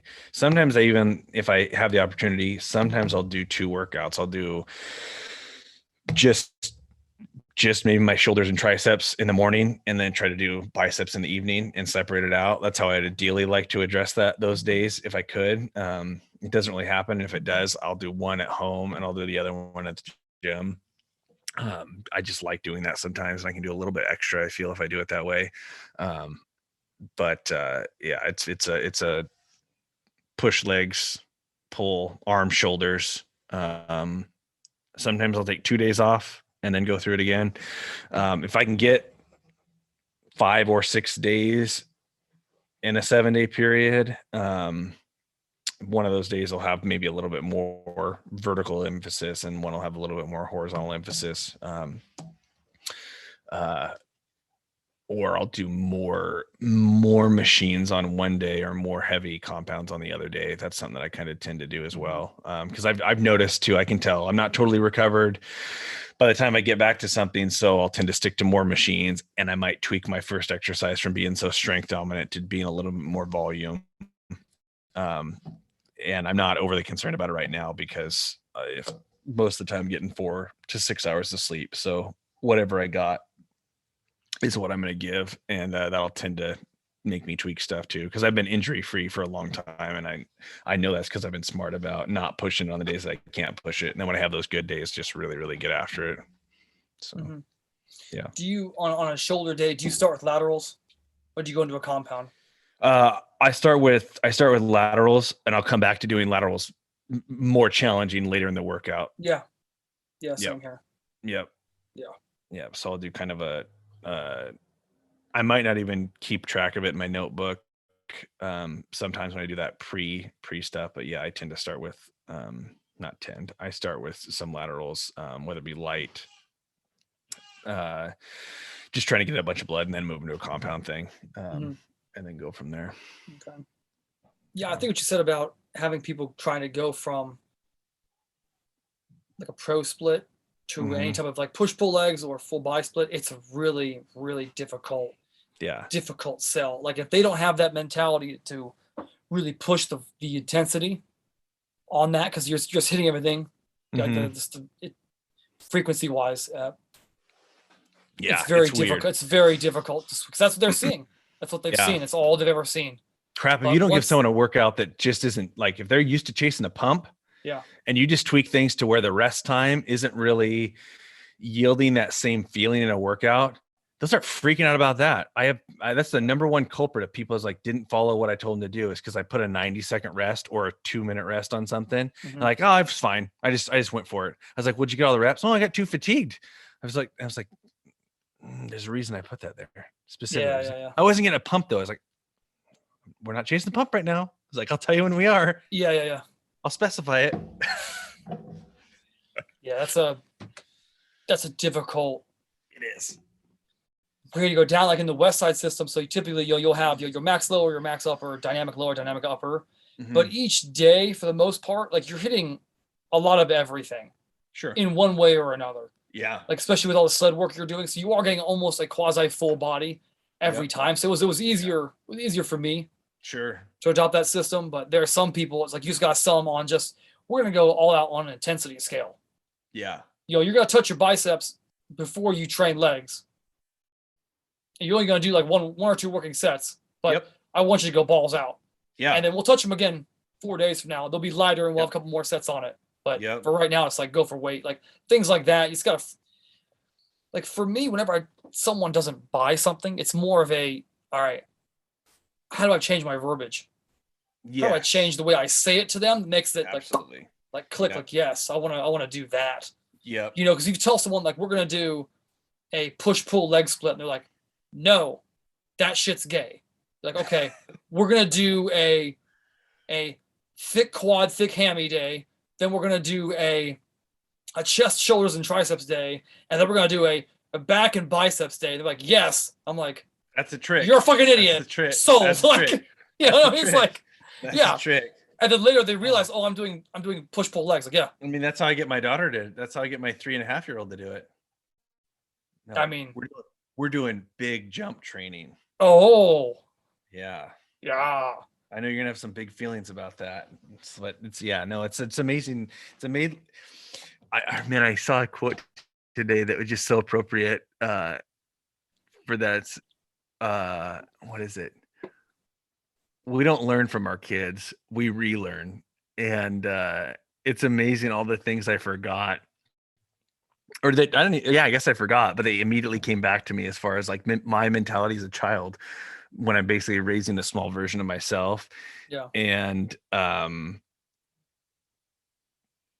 extrapolating that and then realizing like, man, I treat adults a lot more like 3-year-olds than I imagined. Like it's a lot more effective to teach people like a 3-year-old, which is just it's just an astounding thing. It's mentally fatiguing when you're dealing with people that you have to treat that way. But we got a lot of 3.5-year-old adults. Okay. Yeah. Yeah, unfortunately. But that's how you sell it to them. We're gonna you have to. Yeah. We're gonna do thick hammy and juicy quad day. Yeah. That sounds really good to me. I know. Well, you don't need that. You don't need that. You need to pass some of that my way. Pass some of that my way. Just need it. All right. So my next one. So traditional exercise you use for another muscle group. Traditional exercise that I use for another muscle group. Yeah. So I think the context of this is like a compound movement that is traditionally done for X muscle, but you actually use it for Y muscle. Oh, sure. Yeah. Okay. That's what I was thinking. Yeah. What's the top one? First thing that pumps to your mind? First one that comes to my mind is chin ups for biceps. People use that for biceps? Yes, sir. No. I'd be willing to say, I wish we had someone that could call me out on this. I'm willing to say that they've done a study and hooked people up, and chin-ups stimulate the bicep more than any other bicep exercise they could outline at the time they did that study. Were the people using their biceps to pull themselves up, not their lat? Yes. Oh, Which I think a lot of people well, are. I could explain it. Okay. Mine's very similar. I mean, okay. Mine's very similar. It's still a back exercise. Like people will use like a barbell row. Yeah. Like for their lats, I'll tell people when I have them do barbell row for their mid back. Sure. Like yeah. I want them just to use their subscapular retract. I want a retractive. Sure. Like whenever you have anything bilateral, it's going to lend more to a retraction versus like a lat squeeze.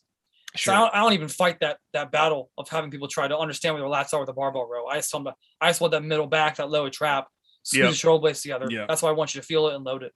Yeah, that's how I tend to use that movement. Yeah. Anyhow, I like it better for that too. Yeah. Good. That was a quick one. All right. That was a good one. We need a quick one every once in a while. Well, yeah, I know.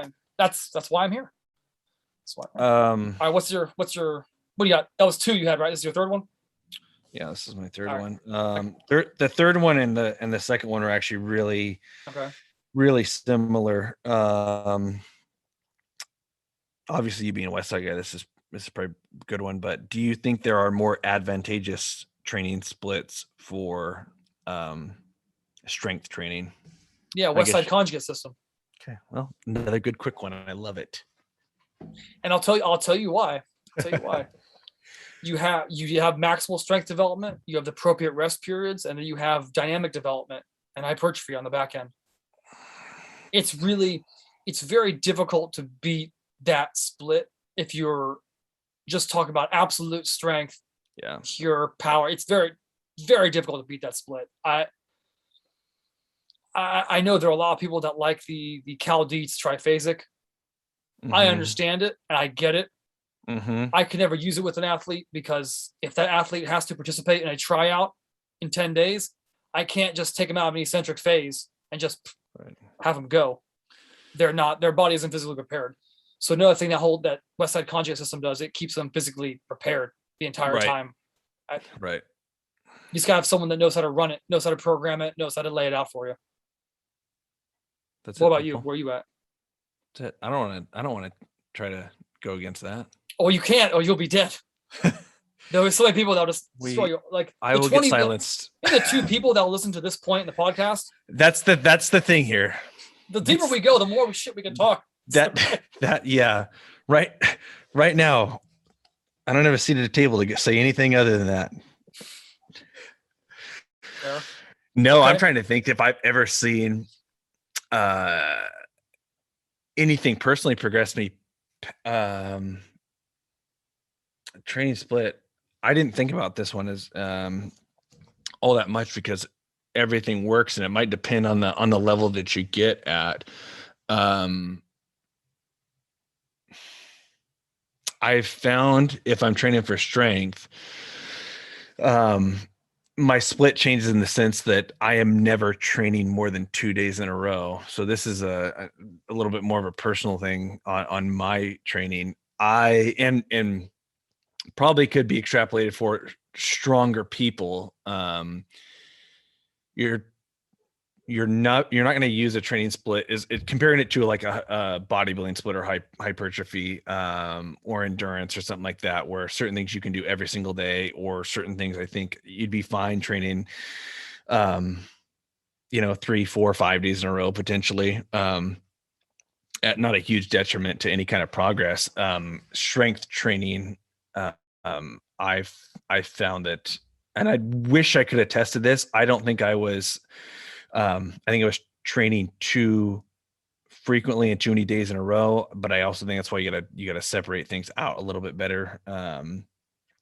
But I found that I'd be so taxed sometimes after lower body days that I needed a couple days to recover,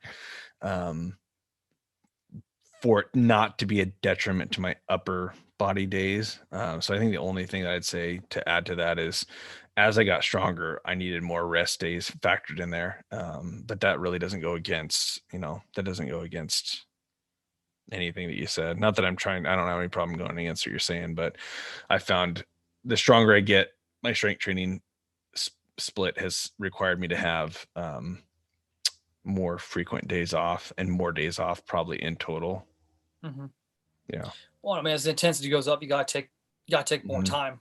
Like Yeah. I've heard people tell me they're doing like strength splits and it's 3 days in a row Mm-hmm. and then they're off and they do another 3 days. It's just Mm-hmm. like how hard are It's you tough. going and how much of a noob are you? Yeah. If What you're a kind of noob, that's anabolics probably are you fine. using? Like That's what? yeah. Like No, what? that's Like no. I The don't yeah know. Like brings a lot of I things into don't know. question.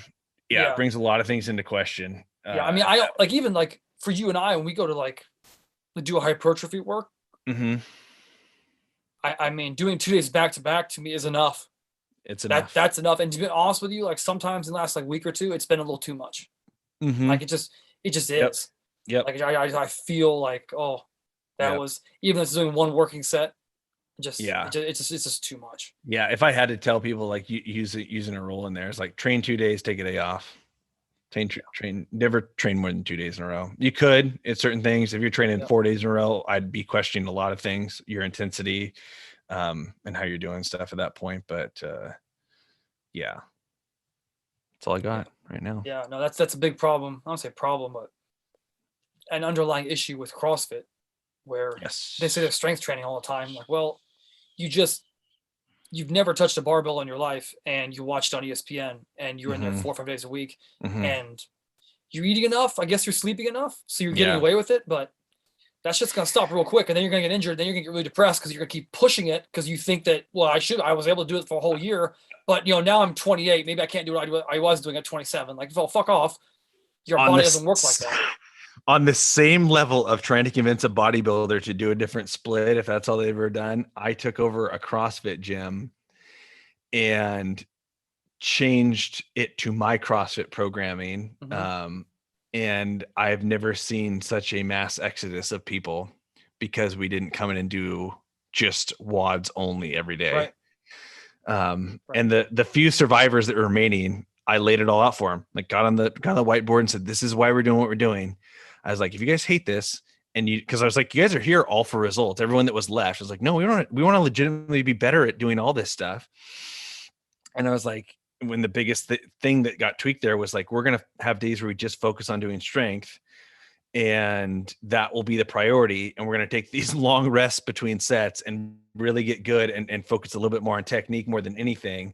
And then we'll kind of microdose maybe these, these little metabolic sessions at the end on those days, potentially, because they still want a little bit. And there's a way to keep everything in balance. But the majority of them, when I was like, yeah, we're not just going to come in and do a 45-minute ass kicking WOD or a 25-minute ass kicking WOD. Yeah. They were like, "Oh, this isn't CrossFit then."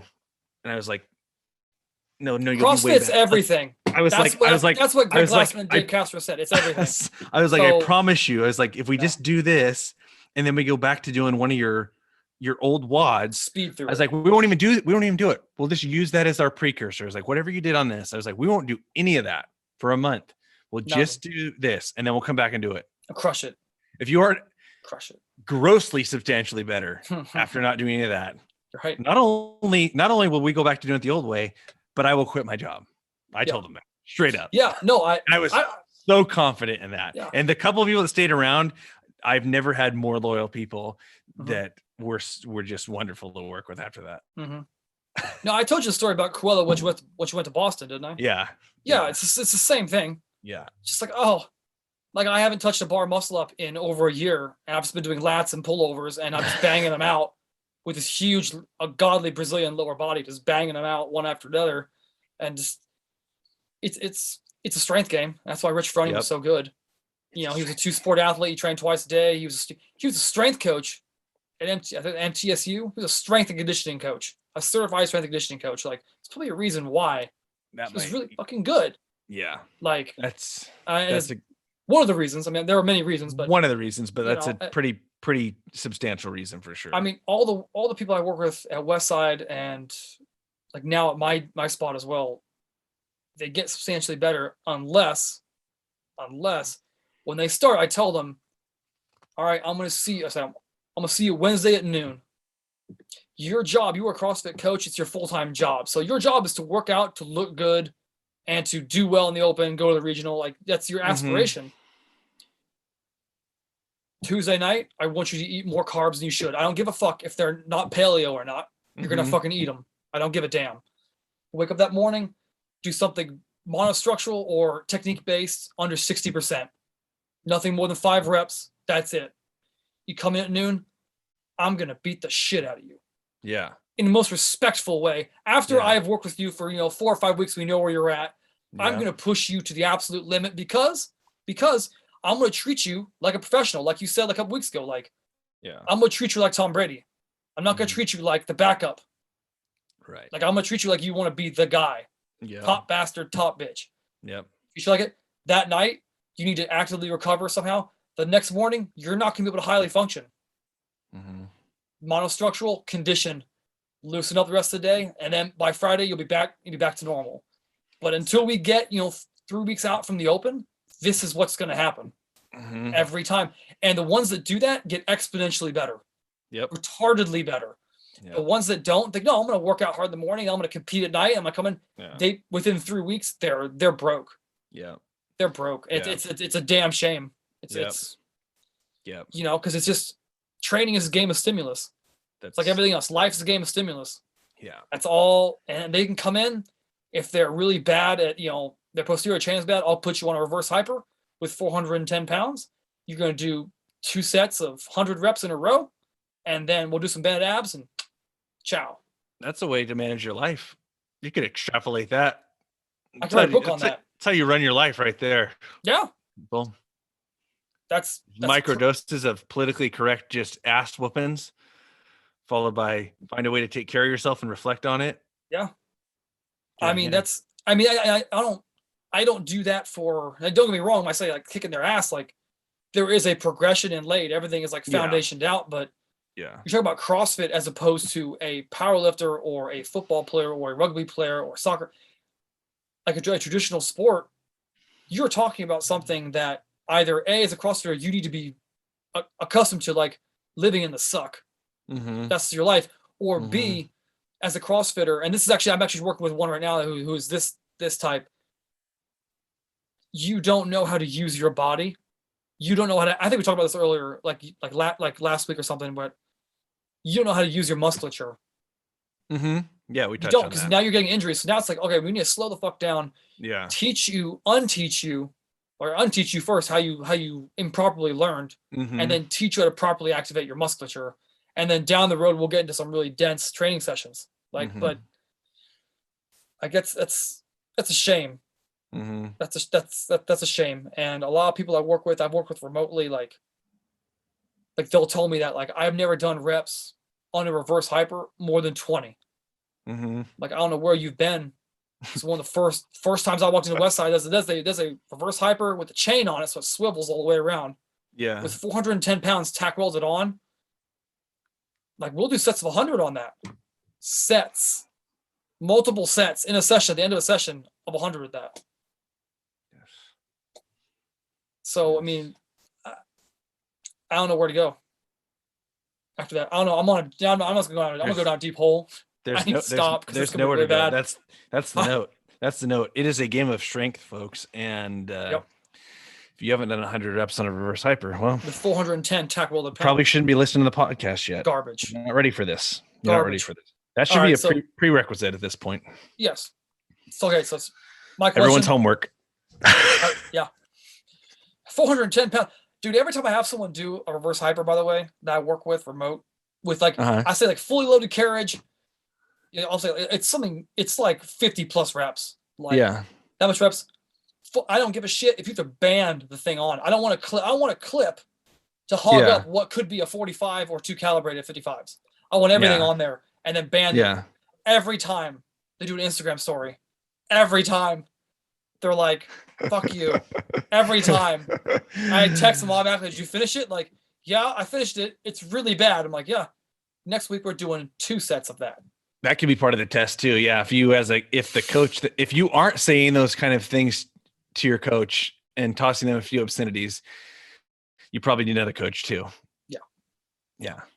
All right. So my last question that I have coming over. So this gentleman, he says, I'm having problems programming. I'm trying to keep it simple, but I just keep running into writer's block. Any like helpful hints on how to program, keep things non-writer's blocked? Yeah, definitely. Before you start programming, because I mean, it is art form, you can come up with these little arbitrary systems as far as what you want to do. Obviously, the more you know and the more you've read, the more you have to pull from. But there's nothing wrong with kind of, at least initially, like set up a system. You might break the rules after you've done your rough draft. But if you were to say, just as an example, if I was going to write a 4-day program, you could make every day kind of look the same on paper. Like, hey, I'm going to do 6 exercises, and I'm going to make, the first exercise is going to be, whatever, 6 sets of 6 at 70%. That's going to be what I'm going to use for all my first main exercises. Then I'll go through, you can choose all your first main exercises. I've done this too, like sent a, choose your own chapter book for people that want to write their own programs. You get a list of exercises, a B list of exercises, a C, and then a superset list of exercises. I think you see something similar in like the West Side's produced something like that too. I think like West Side for Skinny Bastards and stuff like that. That wasn't us. That was Joe DeFranco when he was making a name for himself. Yeah, he stole our name and used our name to propel himself. That's a plagiarism that I think don't worry. might be worthy of getting getting hobbled in the strength world. You know what I mean? Oh yeah, it was great. So awesome. Yeah. Okay, so continue. Yes. Yeah. I like this is going though. So I would set up, it doesn't have to necessarily make sense, or you don't have to think that you're making sense. Just set up some arbitrary parameters for yourself. And then start filling in the blanks. And it's easy enough, I think, that you could, if you're writing your own programs, you could probably outline your main movements that you're wanting to hit. You could probably outline accessory movements that you want to hit, or just make a list of them too. I think this helps too. Like make a cheat sheet. If these are the movements you do, or like say you have a home gym, these are all the movements that you can do. List them all down. Here's your upper body pulls that you can do, your lower body pulls. You can build this off of the gym that you train at. Hey, these are the machines, the equipment that I have laid out. And then put those exercises, not they have to be, anything could be a main exercise, anything could be an accessory. But for helping yourself get through that writer's block and programming, put them in categories and then start filling in the blank and just start pairing things up. And then start making, come up, I'd say maybe choose one parameter too. I think this is a fun thing to do. Choose a parameter like a superset or a compound set or extremely slow eccentrics or, some sort of, I don't know, drop set. There's tons and tons of things. Find some sort of intensity technique, choose just one and toss that in for that program and apply it to one exercise in your program. And that kind of freshens things up too if you're struggling with how I'm going to program certain things out, because definitely people are like, they get in these weird rhythms like everything else. Well, I'm going to do 3 sets of 10 on all my accessories, and I'm going to do, maybe they program something a little bit different for their strength work, and they put some, maybe they have percentages or something like that, or something to follow. And then I would say continually, if you want to start writing your programs, you have to read, and develop a deeper palette of things that you can pull from if you're wanting to do that. And that's when things get better. But yeah, lay out some, I mean, you see people that do this. I mean, strength coaches, I don't know who hasn't read like, the tier system or, like any kind of auto-regulated program. I think are really good things too for people that are writing their own programs, to where you don't have to think about percentages. You're going in and working up to a heavy weight for that session, and then you're going to hit X amount of reps off of that, or go up in weight based on how many reps you got for that prescribed weight. So do some research on that as far as auto regulation and programs around that, because that can be a simple way. You can use that for auxiliaries, main lists, all kinds of stuff. But yeah, create some sort of a template for yourself. Hey, I'm going to do A exercise, B exercise, C exercise, and then I'm going to finish with a superset on something. and then just start plugging things in, because you can, at least you have some at that point. It sounds like when you have writer's block or programmer's block, it's the same thing as an artist looking at a blank canvas. That's the worst and most difficult part of the project, is looking at a blank, is getting it rolling. So lay out some artificial things and then start plugging things in, because you can all, and then you can just look at the whole thing, be like, at least I got something. All right, I don't like how those are lined up. I don't want to do those two things together. What am I missing? I'd say this is the other thing. Have a little check sheet of movements. Make a tally system. Hey, I'll put, you can break it down as deep as you want. I'll make a little box for horizontal pulls or pushes. You could break it down by body part if you wanted to, but sometimes that can actually be detrimental. And just put tally marks for how many hamstring exercises I have for the whole program for all the days. How many whatever chest exercises.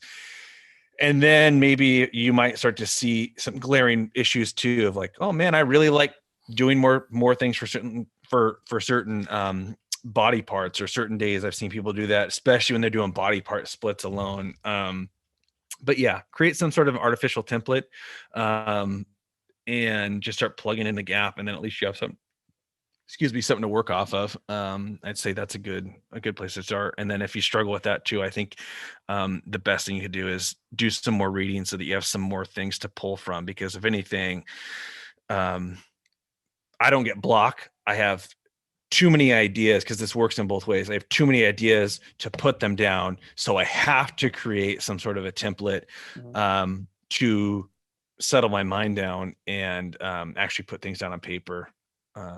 At that point, Yeah, I think from my perspective, this goes back to what I brought up earlier, was changing the verbiage. Like if this guy could just change the way he's thinking about it, like I'm not programming it, I'm creating a recipe. Yes. Of what I want. And I mean, pun not intended, but you create a pie chart. And this pie chart, I don't know. If this is, I believe he's at a CrossFit gym as well, but they run a powerlifting program there. So I'm not sure what he's after, but if it was a CrossFit gym, like, all right, on the whole, like looking at the standards of the last open, the breathers, they all sucked at it. All right. So maybe like, 50% of it is going to be breathing. So let's put that in the pie chart. Okay. Sure. And then, their Olympic lifts are really garbage. So maybe, 40% or 20, 30% of that is Olympic lifts. And once you get that, you're looking at it like, okay, that's when it's kind of, for me, at least when I'm talking to people who have this kind of block, like that's when it really starts to fall into place. If I ever have that issue, that's what I always go to. And it's typically with an athlete that either I've never worked with in person, or it's a sport I'm not 100% familiar with. And I think the majority of people that are programming for particular sports, they are savvy on what they're, they're programming. I remember years and years ago, this is when I was at James Madison still. I had the opportunity, I didn't take it because I had a really shitty course load, but I had the opportunity to be the strength coach for the rugby team there. So I spent about 3 weeks really doing a deep dive into rugby and watching it, and just, emailing people and like picking brains, the ones that would respond and stuff. And that seemed to me the best way, is think about it as a recipe. I want to prepare this, cook this. It has to be ready by this time. By this time, whatever, 5 months from now, that's the timeline I have. Okay, so once I have that pie chart, I'll look at whatever time period I have, or take that time period and divvy it up into like phase sectors. I'd probably say no less than 3, no more than 5. Just the first one is the the baseline, just GPP, generating that base. Next one will be a little bit smaller. The prime will be like the really small one. Either that's a reload period maybe, or it's go time period, depending on whatever you're doing. But just change the verbiage in your mind. You'd be surprised how easy it comes out then. And that same thing goes with on the micro level of outlining the days, on the macro level of knowing whether you're going to follow whatever, choose the system. They all work. I think some work better from others, especially in certain contexts. But yeah, if you're going to follow a block program, or a traditional phase program, or Did you, this is a tangent. Did you ever see the phases that we were supposed to program under within our past employment? Okay, I'll send that. I'll send that to you. Okay, please. You know what? I say that out loud. I'm sure I did. Oh no, you did actually. You did. You were forced to. You were forced to. So that just means you weren't paying attention to the power. I remember now. I remember looking at that thinking, okay. Yeah, about that. Yeah, anyhow. About that. I'm hired to do a job, and that's not the way, at least at that time. Not in that atmosphere. It's not, that's not going to work. Wouldn't even matter. That's the one environment where you can't put people under that kind of a thumb. You can't do it because there's too many variables. I mean, that doesn't work in many settings, but I could definitely, there were times in my career that if a coach said like, hey, you're going to write me a program using classical Western periodization, and that's what we're going to use. I'm like, okay, that's what we're doing. Not a problem. You and execute it. You could not put someone under those parameters in that tactical environment and have it actually be able to be followed because there's so many variables. Yeah, I think that was the attempt at creating a more. I know what it was. It was a CYA on its basis, but that's what it was. It was. Yeah, that's what it was. That's what it's probably a combination of those two things, but yeah, I mean, just trying to make it more like strength and conditioning really is. Well, and you have to really answer the question, and someone asks you like, what are you doing? Like, well, we're just using our best judgment. Like that doesn't sell super well to a group of people that have to have concrete answers. You know what I mean? Right. So like, I get it on that stance, but it's not reality. And that's with me in my mindset. Like, okay, so we're only doing this for appearances. I don't like that from a moral standpoint. And then things start to feel like a game to me. And then I'm like, and then it's pretty quick before I get into a dark mental space because like, I just don't operate this way. Right. I want what I say. I want to mean what I say and say what I mean. You know what I mean? Oh, I do. I do. All right. So this about wraps it up for this week. I think that's all. That's all I got time for. I got to head out here. But next week, all things gone well, and Ireland's time clock being what Ireland's time clock, which is 5 hours, the opposite direction of where I am, which is 8 hours, the opposite direction of where you are. We should be able to have Pete Bremner on, who is like the number one deadlifter out of Ireland in the last better part of a decade. So he pulls 946. And profoundly more entertaining than us. Well, yes, absolutely. So he was also sponsored by Ronnie Coleman. He bodybuilded before that, so I mean, he's got some. I'm sure. I mean, he's got some great story. He's a fucking character. He's my dude. I just want stories. So you'll love him. And then I want to hear you bash Joe DeFranco. Oh no, of course not. No. All right. Well, until then. Okay. All right. Ciao for now.